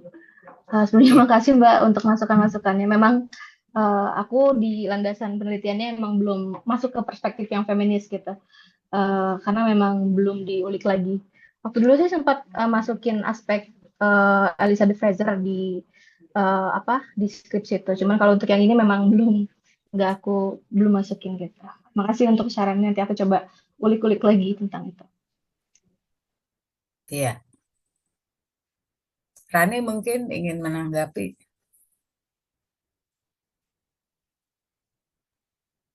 Ya, terima kasih sudah cukup masukannya. Oke. Apakah ada yang mau bertanya atau mengklarifikasi atau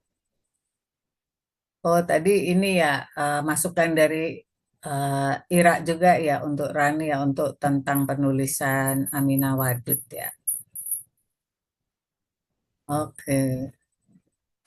Ada di chat room masukannya untuk penulisan. Ada lagi yang lain?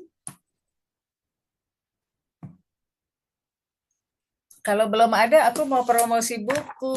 Jadi ini adalah buku tentang berkenalan dengan dunia feminis.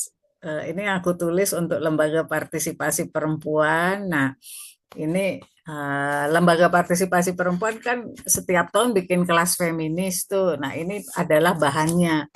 Ini kita bisa belajar, maksudnya teman-teman muda ya, teman-teman muda ini kalau yang senior-senior kayak kita nggak usah ya, Ira dan Mbak Desti.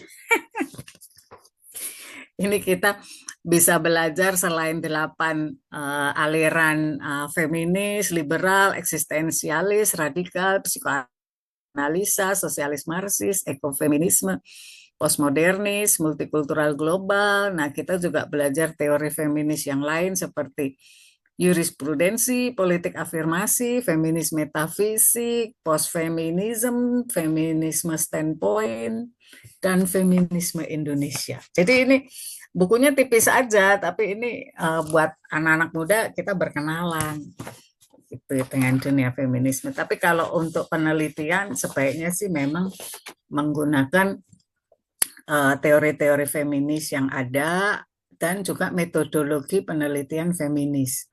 Karena metodologi penelitian feminis ini memang berbeda dengan yang misalnya kuantitatif atau kualitatif biasa. Dia memang basicnya kualitatif ya. Jadi metodologi feminis ini lebih ke kualitatif karena dia mendengarkan suara perempuan dan dia bisa ada keberpihakan terhadap perempuan seperti tadi yang sudah disampaikan oleh Wetia dan Mbak Desti bahwa ini perempuan ini masalahnya di akar rumput nih apa aja sih di ini satu-satu gitu didengarkan gitu. Kalau positivistik belum tentu dia akan mendengarkan suara perempuan karena dianggap netral gender aja kan, suara perempuan dan suara laki-laki itu sama. Tapi kalau metodologi penelitian feminis dia lebih berpihak pada perempuan untuk mengubah hidup perempuan ya, supaya hidupnya itu lebih berkualitas. Artinya kan berarti dia harus mencari sumber persoalan perempuan ini apa di masyarakat. Nah, itu yang sudah tadi disampaikan oleh Tia dan Mbak Desti ya. Seperti itu. Jadi metodologi penelitian feminis itu sangat penting supaya nanti kamu juga bisa cari memberikan solusi dan rekomendasi buat yang konkret gitu ya bagi perempuan-perempuan yang kamu menjadi subjek penelitianmu. Seperti itu. Mbak Desti mungkin bisa ini kasih masukan lagi, komentar. Atau presenter juga bisa saling nanya, Mbak. Atau Mbak Feni bisa kasih pertanyaan juga ke masing-masing presenter kalau belum ada pertanyaan dari audiens di Zoom sih. Ya, aku sementara cukup dulu sih. Oke. Nah, Silakan teman-teman yang mungkin lain. yang muda nggak pada tahu kalau Mbak Feni ini dulu pernah menjadi pemimpin redaksi Jurnal Perempuan. Gitu. Ya, buat teman-teman muda mungkin. Oke. Silakan Mbak, lanjut.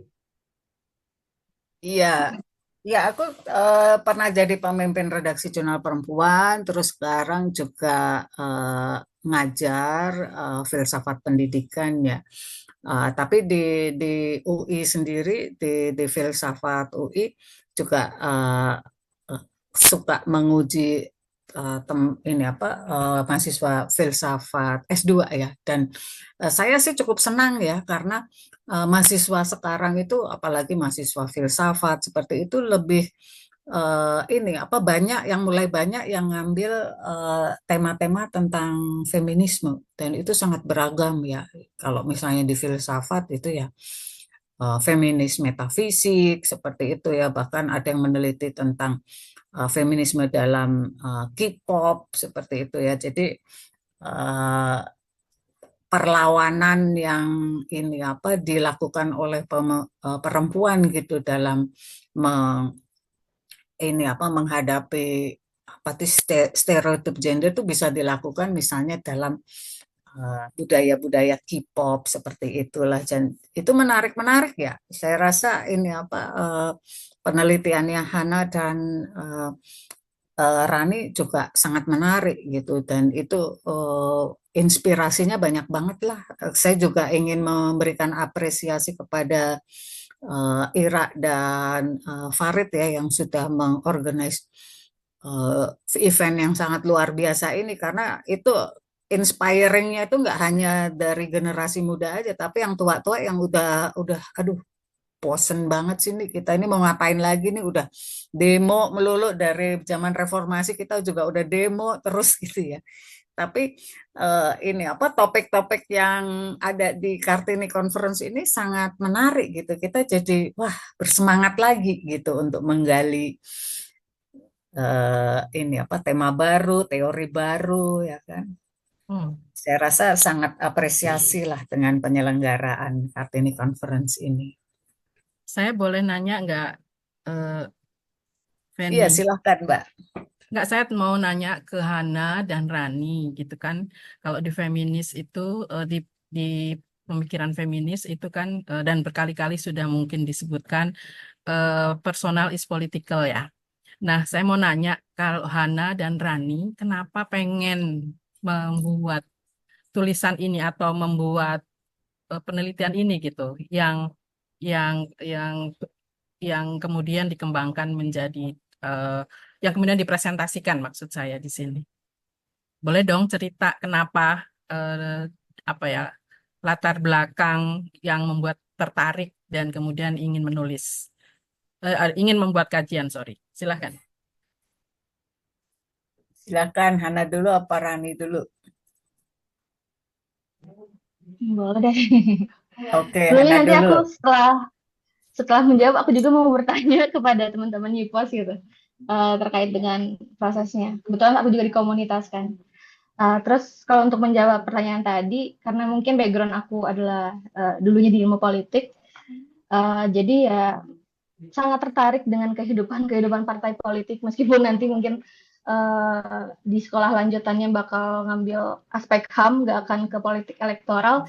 Tapi saya rasa kalau misal kita bahas partai politik, khususnya di Indonesia, itu banyak banget ya permasalahan-permasalahan yang terjadi gitu. Kalau misal tadi kita bahas pendidikan politik, nah dari adanya gap pendidikan politik itu juga kan bisa menghasilkan beberapa problem kayak misal money politik ataupun apa ya, bagaimana proses-proses sosialisasi politik pada saat momentum pemilihan gitu.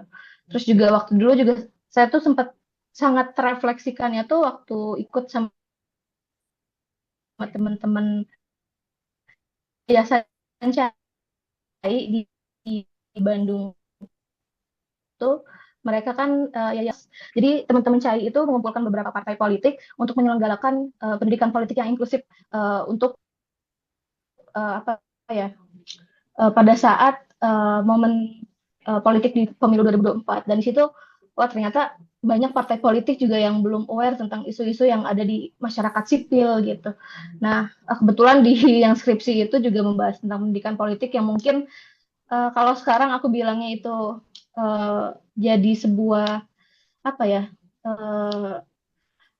bukan kesalahan tapi lebih ke aduh kayaknya aku salah target gitu untuk penelitiannya di situ. Tapi meskipun salah target tersebut yang tadi ya kekosongan pendidikan politiknya di partai tersebut, jadi juga membuka ternyata masalah pendidikan politik itu nggak cuman bisa dilihat dari yang bagus-bagusnya aja, justru masalah akar-akar yang kayak permasalahan-permasalahan yang beneran ada di partainya itu juga harus lumayan di-up lagi biar teman-teman juga ataupun partai-partai lainnya juga bisa apa ya, bisa memiliki pola pendidikan politik yang lebih ideal gitu istilahnya, yang lebih komprehensif juga, yang lebih bisa memajukan bagaimana standar partainya itu saat misal momentum yang itu yang pemilihan tersebut kayak gitu. Mungkin itu sih Mbak. Jadi best itunya best ketertarikannya. Oke, Oh ya, terima kasih Hana. iya. Silahkan Boleh Rani. mungkin aku langsung bertanya. Oh, mau nanya dulu. Oke. Tapi Rani dulu deh, boleh. Nanti aku susun dulu pertanyaannya. Oke. Ya, baik, terima kasih. Udah sih, ketertarikan saya sebetulnya, saya sendiri kan pengajar di salah satu madrasah aliyah negeri 1 Pasuruan atau di lingkup Kementerian Agama. Nah, dalam satuan kerja Kementerian Agama itu kan sedang menggabungkan program moderasi beragama. Sebelumnya di tahun 2023 saya juga mengikuti konferensi Asia Afrika dengan tema agama dan kebudayaan. Jadi penelitian ini itu sudah sengaja memang saya lakukan saat Hari Amal Bakti Kementerian Agama di Pasuruan, di mana Pasuruan itu terdapat desa moderasi beragama. Jadi paper yang dari konferensi Asia Afrika itu saya lanjutkan lagi, tapi lebih ke skup yang politik semacam itu. Karena saya lihat agak ini mungkin ya lebih beda gitu, lebih unik juga jika dikaitkan sama pemahaman agama. Terima kasih. Terima kasih. Ya, terima kasih Rani. Masih adakah yang mau komentar? Mbak Esti Aku mau biasanya nanya masih ini. bisa. Oh iya, Hana mau nanya ya. Silakan Hana. Ya, sebelumnya makasih banget ya ada insight baru juga dari teman-teman Yipos. Terus juga aku di Iteng Gugat base-nya adalah komunitas yang juga berjejaring juga dengan kelompok-kelompok lintas agama di Kota Bandung, Jawa Barat.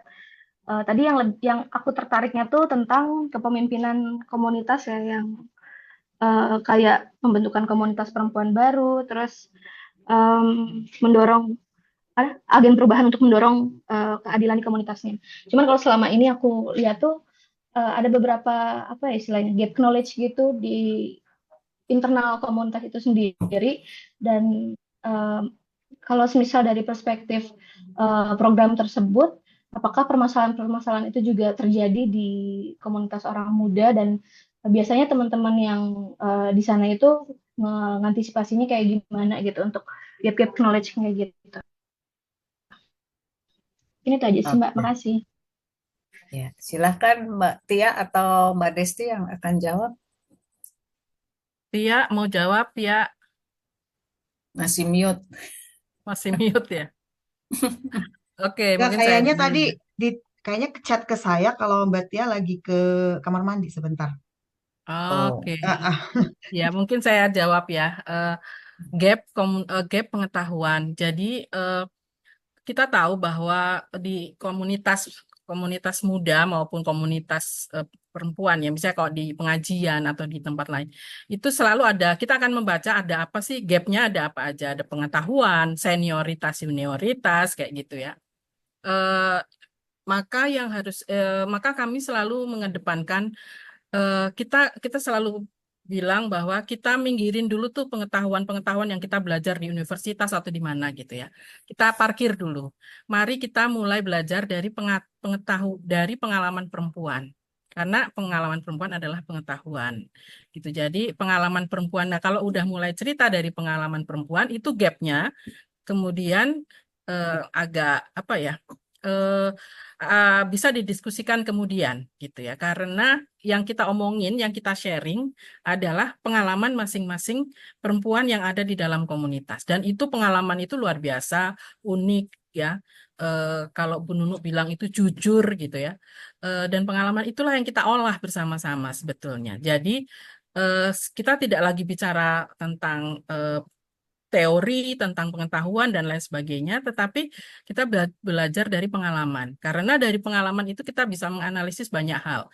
Misalnya ada perempuan yang ditinggal pergi suaminya, kita akan bisa mendiskusikan kenapa suaminya pergi, apa alasannya, penyebabnya apa, misalnya alasan ekonomi. Kemudian yang lain bercerita yang lain. Dari situ bisa diolah, dianalisis, kemudian bisa menemukan, oh ternyata gitu ya.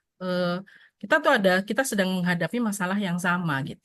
Terlepas dari gap pengetahuan tadi ya. Kalau gap pengetahuan kemudian dibangunlah ruang untuk sharing, berbagi. Siapa yang punya pengetahuan tentang A bisa berbagi, pengetahuan tentang B berbagi. Dan itu dari pengalaman kami selama bekerja dengan teman-teman di komunitas itu jauh lebih efektif gitu, termasuk sebetulnya juga mengurangi gap senior junior. Mengurangi gap senior junior ini juga bukan pekerjaan yang mudah, tetapi ketika kita mengajak teman-teman untuk menghargai setiap pengalaman, menghargai setiap cerita, kemudian kita mengolah bersama-sama cerita-cerita itu untuk jadi bahan analisis, biasanya senior junior itu akan sedikit demi sedikit akan terkikis gitu, walaupun tidak akan langsung ya, karena di mana-mana di budaya kita senior junior itu satu masalah sendiri yang memang tetap harus kita selesaikan. Saya kira gitu Hana ceritanya. terima kasih Mbak Desti. Apakah masih ada lagi yang mau komen sebelum kita tutup dan saya kembalikan ke Ira untuk menutup Mbak acara Tia ini? mungkin mau nambahin, Mbak Tia udah balik ya. Oh ya, Ya, Tia mau udah. nambahin Tia. Iya, maaf tadi pertanyaannya terkait apa Mbak? Mbak Desi boleh singkat? Tadi soalnya saya away sebentar. Oh, Hana mengatakan bahwa di dalam komunitas itu biasanya ada gap pengetahuan dan itu menimbulkan kayak kesulitan untuk apa ya berkonsolidasi mungkin ya seperti itu. Hmm. Oh oke. Ini mohon maaf kalau nanti mungkin double ya dengan yang dijelaskan Mbak Desti ya. Tadi saya sempat away sebentar. Eh, Kalau dari pengalaman kami ya, sebenarnya yang menjadi salah satu kuncian gitu adalah yang kita dari tadi sebut adalah ruang aman gitu ya. Karena ruang aman itu memang dia bukan forum gitu, bentuknya bukan forum, tapi sebuah kondisi yang diciptakan gitu ya untuk memberikan kesempatan kepada perempuan-perempuan yang ada di inisiatif ini untuk bisa menjadi dirinya sendiri gitu. Jadi sebuah prasyarat, sebuah kondisi agar kita bisa menjadi diri sendiri dan bisa secara secara bebas gitu mengungkapkan gagasan atau pikirannya gitu. Sebenarnya kuncian pertamanya kalau di Wilit ini ya Mbak Desti, ruang aman itu dulu kita ciptakan dulu gitu karena dari situ kemudian ini bisa lebih mudah gitu ya untuk menghubungkan dan mendialogkan gitu ya terkait dengan antar generasi ini gitu. Kalau relasi kuasa ini pasti tidak terhindarkan lah ya gitu. Artinya dalam artian bahwa secara pengalaman gitu ya mungkin memang lebih banyak gitu ya. Tetapi kan relasi kuasa ini juga bisa ditransform gitu melalui proses-proses yang personal gitu. Nah, biasanya di ruang aman ini kita memulai dengan hal-hal yang personal gitu. Tentu saja cerita-cerita personal itu standarnya beda-beda gitu ya. Kita biasanya mulai dengan personal story gitu, memulai hal-hal yang personal gitu. Hal-hal personal yang menurut perempuan-perempuan ini masih relevan atau bisa mereka ceritakan gitu. Jadi membangun koneksinya gitu ya. Itu melalui cerita hal-hal yang personal gitu sehingga ketika satu sudah bicara biasanya gitu ya itu dengan mudah gitu memantik yang lain untuk bisa dengan terbuka gitu. Dan dari pengalaman kami juga sebenarnya kalau secara pengalaman gitu, terutama misalnya kekerasan gitu 99,9% lah semua tuh mengalami gitu sehingga ketika ada satu yang sudah mulai bicara itu langsung semangat solidaritas gitu ya atau persaudarian itu jadi muncul gitu. Jadi prasyarat kuncinya sebenarnya itu gitu yang mungkin perlu diperhatikan dulu gitu sebelum membicarakan soal pengetahuan gitu ya karena itu menjadi prasyarat kunci kalau untuk di Wilit. Mungkin itu ya kalau dari saya. Oke, terima kasih Tia. Di sini banyak senior loh, ada Bu Atas, ada Mbak Damai, ada Esti, ada Mbak Budi Wahyuni. Silahkan kalau ada yang mau komen. Ataukah karena sudah malam jadi udah mulai ngelek? Mbak Feni, aku mau nanya ke Hana. Oke, silahkan Mbak Damai. Ini kali ya, kita seniorita ya, bukan senior. Kebetulan sebenarnya saya ikut evaluasi ini ya, Wilit ya, tahun lalu. Oke. Anyway, Betul Mbak Damai nih, saksinya nih. Saksinya ya Mbak Damai. saya satu evaluatornya. Oke, kasih. Anyway, saya menanya ke Hana begini, Hana, saya senang banget ininya. Golkar ya, yang diteliti ya. Pertanyaan saya sebenarnya terkait dengan keresahan dengan situasi politik kita yang semakin tidak baik ya. Satu itu. Karena kayaknya kita akan menghadapi kembali ke titik nol kalau menurut saya. Mungkin malah minus kali bukan nol lagi. Itu yang kedua. Nah, karena Mbak Hana jenengan meneliti tentang Golkar, kita tahu Golkar itu siapa.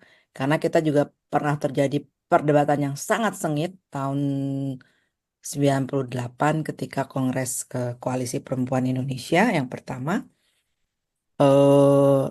Dan dilanjutkan kemudian tahun 2004, jadi 2 kali itu pernah terjadi sangat sengit. Apakah kita akan menerima Golkar di dalam gerakan feminis Indonesia itu? Ya, itu yang ketiga ya.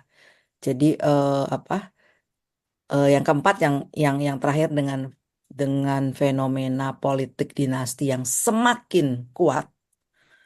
Nah, ini gimana? Karena Golkar ini adalah yang paling memang mostly politik dinasti ya. Kita tahu politik Indonesia ternyata saya lupa baca di mana ya baru kemarin kalau nggak salah bahwa sebagian besar legislatif itu dan yang masuk ke eksekutif itu adalah memang dinasti. Jadi sulit bagi kita yang perempuan apalah remah rengginang ini ya. Ini sulit nih masuk ke politik-politik formal. Makanya kita adanya di social movement karena sulit untuk kalau kita mau masuk ke politik formal ya, itu banyaklah penelitiannya sih siapa Ole Thornquist and the Gang ya, Demos itu ya bertahun-tahun penelitiannya itu memang sulit sekali. Nah, eh, ketika Hana, pertanyaan saya sebenarnya gini.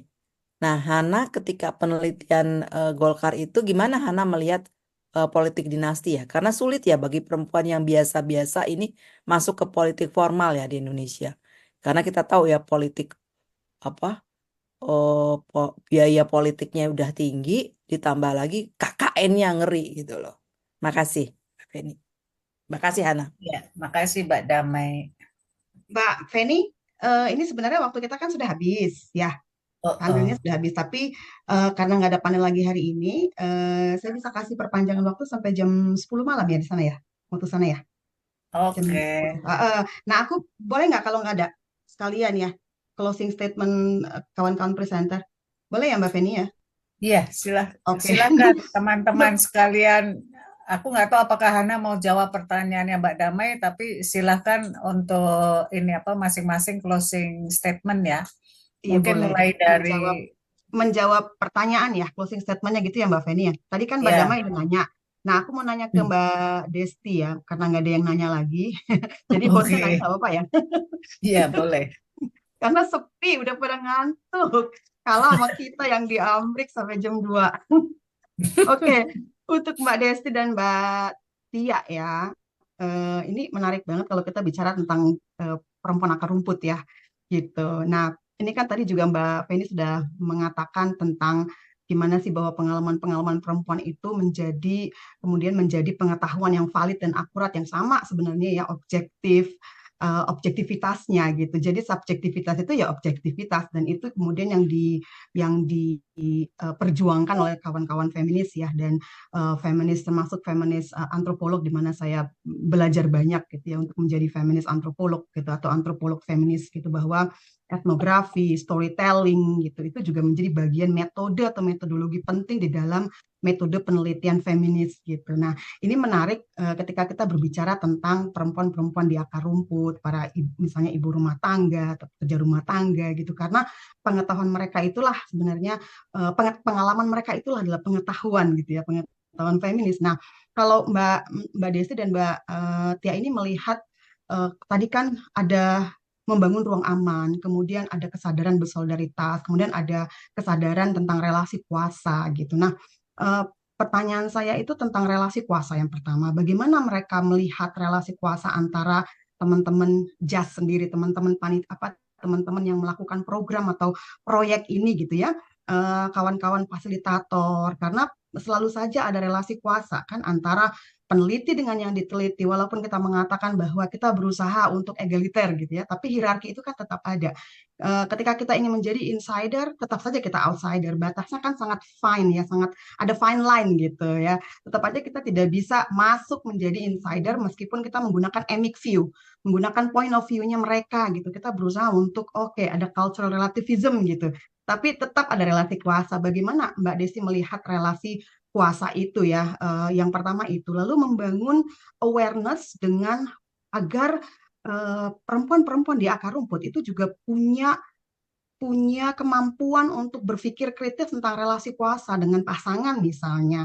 Tadi tentang kekerasan ya, entah kekerasan dalam rumah tangga, dalam masa pacaran, kekerasan seksual. Nah, apakah ada program-program untuk membangun kesadaran feminis yang feminis maksud saya feminis kita tahu bahwa feminisme itu kan untuk setiap orang dan feminisme tentang keseharian kita bahwa apapun sebenarnya bagian dari kehidupan kita adalah bagian dari pengetahuan feminis. Lalu bagaimana membangun pengetahuan feminis dan perspektif feminis itu di kalangan perempuan-perempuan akar rumput yang sampai akhirnya mereka sadar bahwa oh ternyata memang ada persoalan relasi kuasa, ada persoalan patriarkisme gitu ya, ada persoalan yang memang kemudian membelenggu kita dan kita harus mendobrak itu gitu. Nah, apakah Mbak Desti dan Mbak Tia melihat ada perbedaan antara sebelum ada program ini dengan setelah program? Kita mau melihat seperti apa sih proses yang dialami perempuan-perempuan ini gitu. Itu aja sih Mbak Desti, Mbak Tia, silakan. Oke, Tia mau sekalian duluan. closing statement ya. Silakan Mbak. Oke, Saya mau mikir dulu. Enggak, satu hal sih sebetulnya kita sadar betul ya soal relasi kuasa di dalam pengelolaan program dari awal. Jadi bahkan kami di antara 7 lembaga ini kami menciptakan ruang aman di antara kami sendiri. Artinya bahwa apa ya, menciptakan ruang aman di mana kita bisa cerita apa saja. Misalnya ada masalah di dalam pelaksanaan program di organisasi, itu bisa diceritakan di dalam konsorsium ini. Menurut saya itu satu langkah awal yang bisa menjadi pijakan sehingga ketika kita bertemu dengan teman-teman di komunitas, eh, teman-teman ini juga bisa merasakan suasana di mana bahwa kita adalah satu apa ya, satu komunitas bersama, satu kolektif gitu, yang ya kita tidak menilai satu sama lain, kita tidak lebih tinggi dari yang lain kayak gitu. Saya yakin tidak dengan mudah orang-orang mengiyakan, tapi kami ingin menularkan itu dengan supaya mereka merasakan. Jadi tidak dengan memberikan apa ya ceramah atau memberikan eh, informasi-informasi yang sifatnya satu arah, tapi mari kita rasakan gitu bersama-sama bahwa kita ini adalah satu komunitas yang bersama-sama, bahkan kami pun juga sebetulnya punya masalah kami sendiri gitu sebagai perempuan ya, baik di rumah maupun di dalam kantor ataupun di dalam komunitas. Dan itu yang kita coba bangun dan paling tidak pengakuan dari teman-teman adalah mereka mengakui bahwa kita merasa memang konsorsium ini adalah rumah amannya mereka gitu. Mereka merasa di tempat lain banyak konsorsium, tapi di konsorsium ini kita bisa cerita apapun, keluh kesah apapun, apa ya namanya curhat bahkan sampai hal-hal yang sangat pribadi gitu, dan itu membuat teman-teman merasa nyaman. Dan ketika suasana itu terbangun, kemudian ketika bersama dengan komunitas, mendampingi komunitas, suasana itu juga yang mereka bawa gitu. Bahkan ada yang bilang bahwa kita sekarang merubah cara bertanya kepada teman-teman komunitas gitu ya. Jadi cara bertanya saja sudah dirubah ketika mereka merasakan bahwa ya kalau kita mau membangun semangat feminisme, semangat-semangat itu memang harus dimunculkan dan apa ya harus dimunculkan dan ruang aman itu harus ada dulu gitu. Itu sih apa ya yang mungkin bisa saya ceritakan. Mungkin Tia bisa menambahkan. Terima kasih Mbak Silakan, Des. Tia. Sedikit aja melanjutkan ya Mbak. Tadi memang ruang aman itu selain ada di artinya kita bangun dengan teman-teman komunitas, tapi juga di lingkup konsorsium sendiri gitu. Betul Mbak Ira bahwa bagaimanapun kami sebagai pengelola program misalnya gitu ya, itu pasti ada apa ya relasi kuasa dengan mitra misalnya gitu ya, atau dengan mitra kolaborasi kami gitu. Tetapi tadi memang ruang aman pertama dibangun, lalu ketika sudah dibangun kita membicarakan atau apa ya unpack gitu ya, unpacking sesuatu yang berkaitan dengan nilai-nilai yang kita yakini bersama gitu. Misalnya ketika kita bilang feminist leadership gitu ya, kita banyak berefleksi gitu terkait dengan misalnya pemaknaan feminist leadership gitu di dalam praktek dan nilai yang teman-teman temui seperti apa gitu. Jadi mengunpack apa namanya isu-isu krusial gitu ya, itu menjadi penting mendiskusikannya gitu. Bahkan misalnya ketika teman-teman melihat apa ya seseorang gitu yang menjadi panutan gitu, yang mungkin seorang feminis gitu atau pemimpin feminis atau seperti apa. Nah, kemudian itu menjadi satu apa ya mungkin satu topik dari pengalaman yang kemudian bagaimana nih gitu menurut apa menurut nilai-nilai feminis seperti ini, tapi kenapa dalam praktik seperti ini, misalnya kita mendiskusikan hal-hal yang seperti itu. Jadi kita benar-benar coba untuk meng-unpack itu nilai-nilai yang selama ini kita yakini dan bagaimana sih kita melihat prakteknya gitu, dan kita seperti meredefinisi ulang dan menyepakati oh ternyata harus seperti ini ya gitu. Nah, itu menjadi satu bukan nilai baru tapi lebih apa ya sesuatu yang kita sepakati bahwa mungkin seharusnya perlu ada sedikit dirubah gitu misalnya gitu ya, gaya kepemimpinan dan lain-lain misalnya, karena kita konteksnya bicara tentang isu kepemimpinan gitu. Jadi hal-hal seperti itu, dan kami membangun relasinya juga secara tidak hanya relasi artinya kerjasama dalam program gitu atau inisiatif, tapi juga personal gitu. Kita saling mengecek satu sama lain gitu, misalnya tidak hanya kita bicara soal program gimana perkembangan gitu, tapi kita juga mengecek hal-hal yang sifatnya personal yang memang sudah kita sepakati bersama untuk kita komunikasikan gitu. Ya, misalnya sekedar kabar gitu ya, mengecek sekedar kabar gitu. Atau kemarin ketika teman kami mengalami gempa di Cianjur gitu, kita kita secara kolektif gitu memberikan support gitu ya, moral dan lain-lainnya gitu. Jadi hal-hal personal itu yang menjadikan juga ikatan kami lebih erat gitu, sehingga kalau mungkin Mbak Damai mungkin ini ya sebagai evaluator mungkin bisa mengonfirmasi juga gitu. Teman-teman menyebut kami gitu tidak lagi sebagai grand manager ya, tapi lebih teman kritis mereka menyebutnya gitu, karena dalam hal-hal yang mungkin sulit gitu untuk didiskusikan itu kita sepertinya ya, saya nggak klaim tapi akan ada evaluasinya gitu, kita bisa berkomunikasi gitu, dan secara jarak ini tidak terlalu terlihat, saya nggak terlalu merasakan gitu. Bahkan saya sebelum Mbak Ira bertanya ini gitu ya, sempat merefleksikan, oh ya kok bisa jadi seperti ini ya relasinya ya gitu, agak beda nih dengan relasi ketika di program yang lama, misalnya ketika kita tidak menggunakan nilai-nilai yang sekarang kita yakini gitu. Jadi ada perbedaan gitu relasi yang terbangun gitu Mbak Ira. Itu mungkin kurang lebih Mbak. Thank you.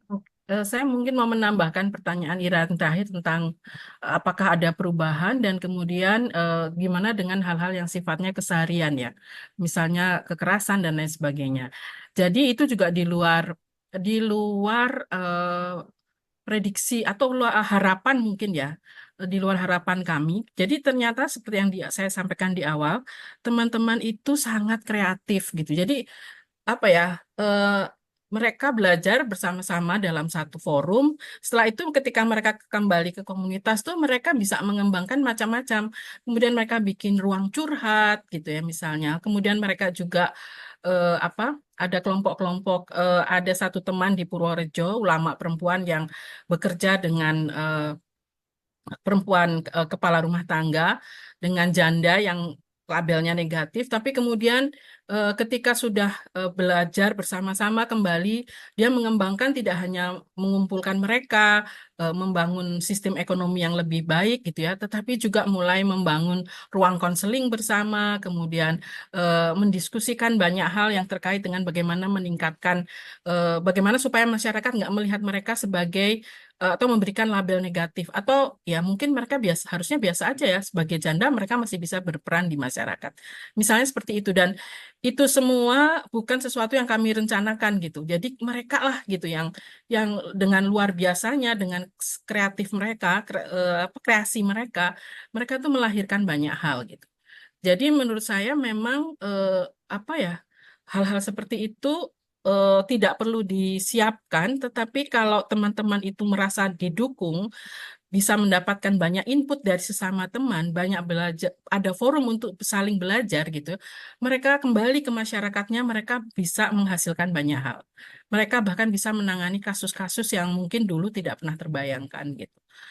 Kemudian bisa mengembangkan, bahkan ada satu komunitas misalnya di Madura yang kemarin waktu pemilu gitu, mereka mengundang caleg-caleg yang ada di daerah mereka untuk berdialog dengan kelompok perempuan di sana.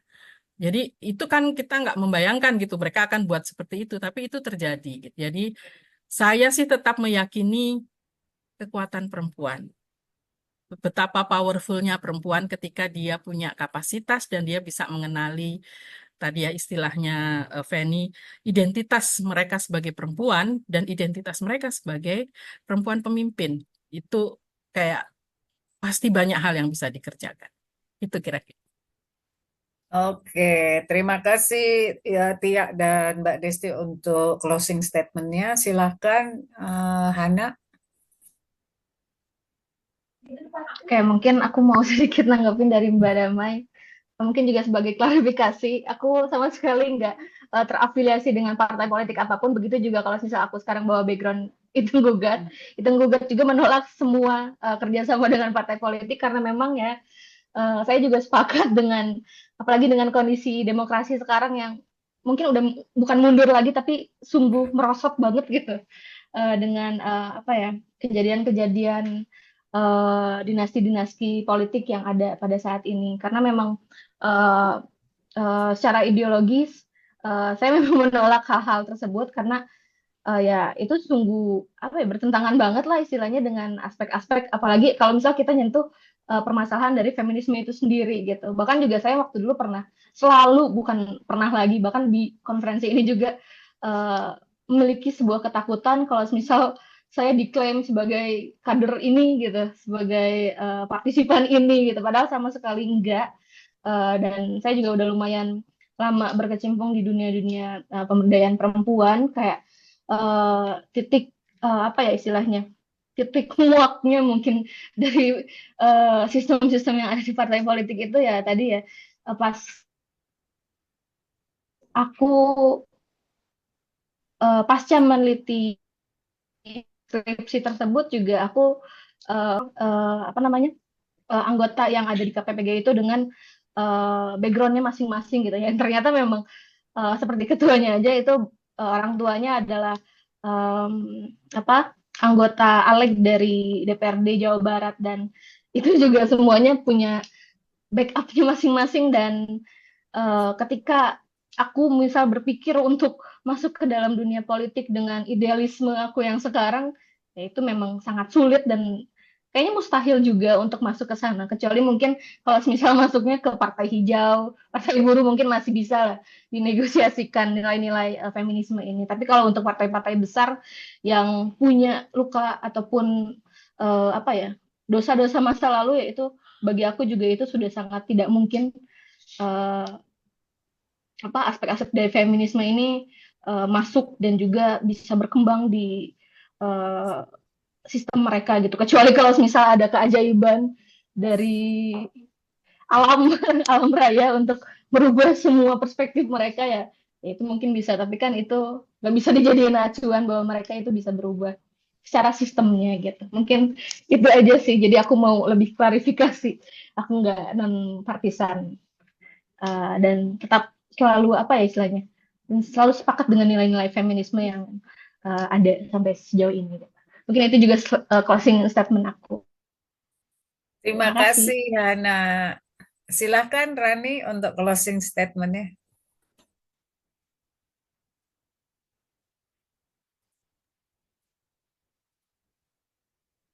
Jadi mencapai grand design memang kerjasama dan aspek teknologi di mana integritas Indonesia ada. Putus-putus. Rani putus-putus, nggak kedengeran ya? Mungkin lebih dekat.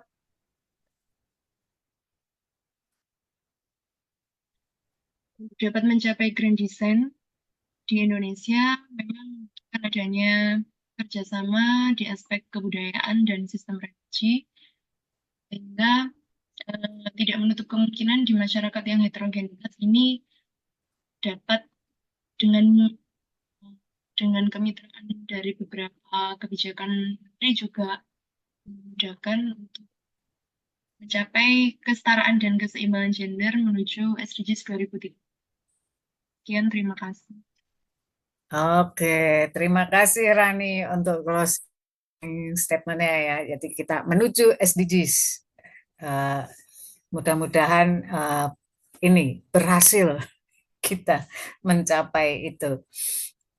Oke, kalau begitu saya akan mengembalikan sebelumnya saya mohon maaf atas kekurangan. Terima kasih banyak teman-teman sudah sampai jam 10 lebih ya. Ada peserta dari Kepri juga ya, jauh ini ya.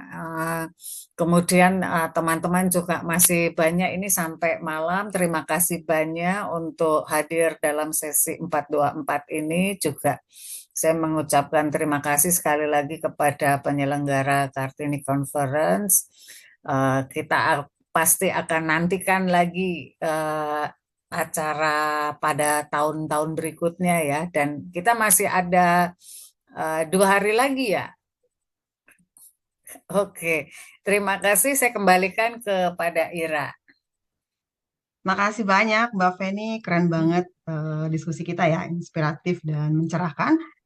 Terima kasih, ini masih bertahan 16 dari jumlah 28 tadi ya.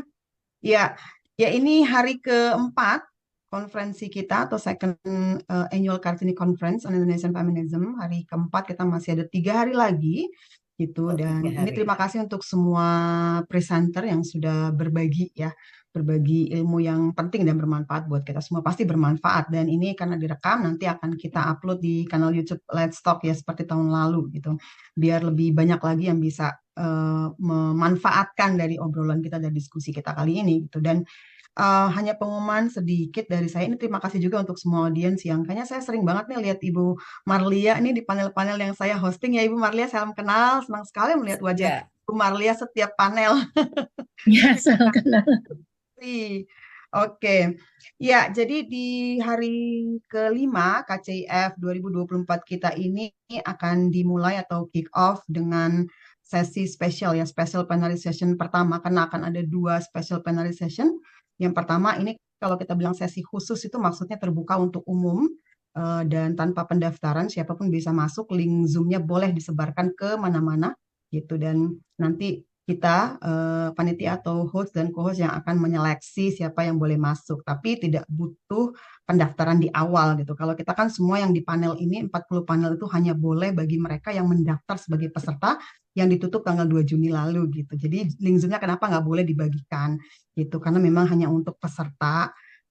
Namanya konferensi juga begitu ya, harus mendaftar gitu. Lalu kalau misalnya nggak mendaftar ya apa gunanya kita kalau link Zoom itu kemudian bisa disebarkan, buat apa mendaftar ya, dan akan mengganggu jalannya ketertiban dan keamanan karena semua orang bisa masuk gitu. Nah, ini kan agar kita menciptakan ruang aman tadi, sesuai dengan tadi ya kata kunci dari JAS ya, Mbak Desti dan Mbak Tia, ruang aman kita untuk ngobrol gitu di panel tanpa diganggu oleh intruder atau bombers atau orang-orang yang akan merusak acara kita. Nah, acara kita akan dimulai dengan plenary session spesial di hari Jumat jam 8 sampai jam 10. Itu akan ada satu sesi tentang di Occupied Palestine and Feminist Movement. Jadi kita akan bicarakan bagaimana sih konflik di Palestina itu, genosida yang terjadi di Palestina, apartheid yang terjadi di Palestina, pembantaian gitu ya oleh militer Israel, itu bagian dari feminist issue atau isu-isu feminis yang harus kita respons bersama gitu. Nah, kami mengundang 4 orang narasumber nanti, yang ini juga akan live streaming di kanal YouTube Let's Talk ya, kalau yang terbuka untuk umum. Dan kami menggunakan juga menyediakan juru bahasa isyarat dan juga interpreters atau penerjemah dari bahasa Inggris ke bahasa Indonesia, karena memang ini menggunakan bahasa Inggris, satu-satunya sesi yang menggunakan bahasa Inggris, karena kami mengundang 3 orang pembicara dari luar, 3 orang dari Amerika, 2 profesor dari Amerika, 1 orang Bangladesh yang sudah menjadi profesor di Amerika, 1 orang Amerika yang juga sudah lama di Palestina dan bahkan bisa bahasa Arab dan mengkaji dan menulis buku tentang Palestina, dan 1 lagi Palestinian scholar, jadi orang Palestinanya langsung yang juga belajar di Pennsylvania di Amerika, tetanggaan dengan saya di sini.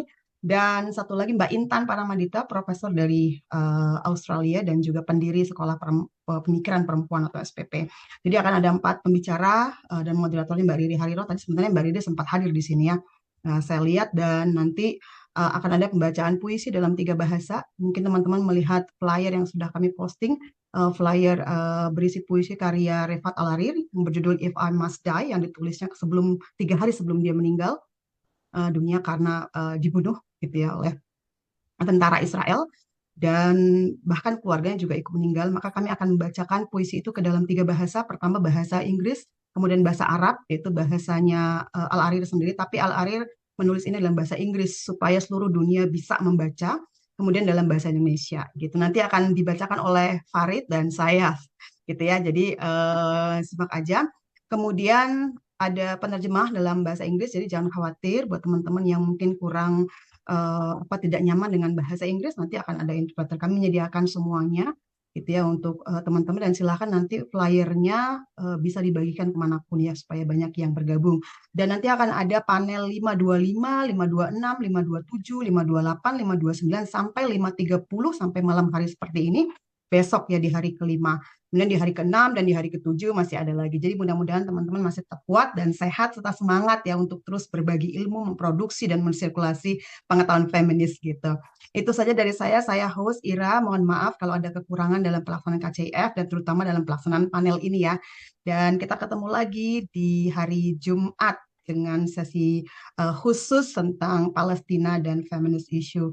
Jadi mohon maaf atas segala kekurangan. Saya belum ambil foto ya, saya lupa ya. Foto dulu deh kalau gitu. Sebelum Mbak Damai pamit nih, Mbak Damai mau pamit aja. Ayo kita foto dulu ya. 1, 2, boleh senyum dibuka kameranya. Mbak Esti nggak buka. Udah tinggal 16. 1, 2, Jangan tuh. 3. Tuh. Makasih banyak semuanya. Sampai ketemu ya. Salam Oke. solidaritas, salam feminis, salam KCIF 2024. Dadah, selamat istirahat. Terima kasih. Mbak Selamat Ira. Kak malam. Terima kasih Beni, semua. Ya. makasih ya Terima Rani, Hana, kasih. semangat. Ya.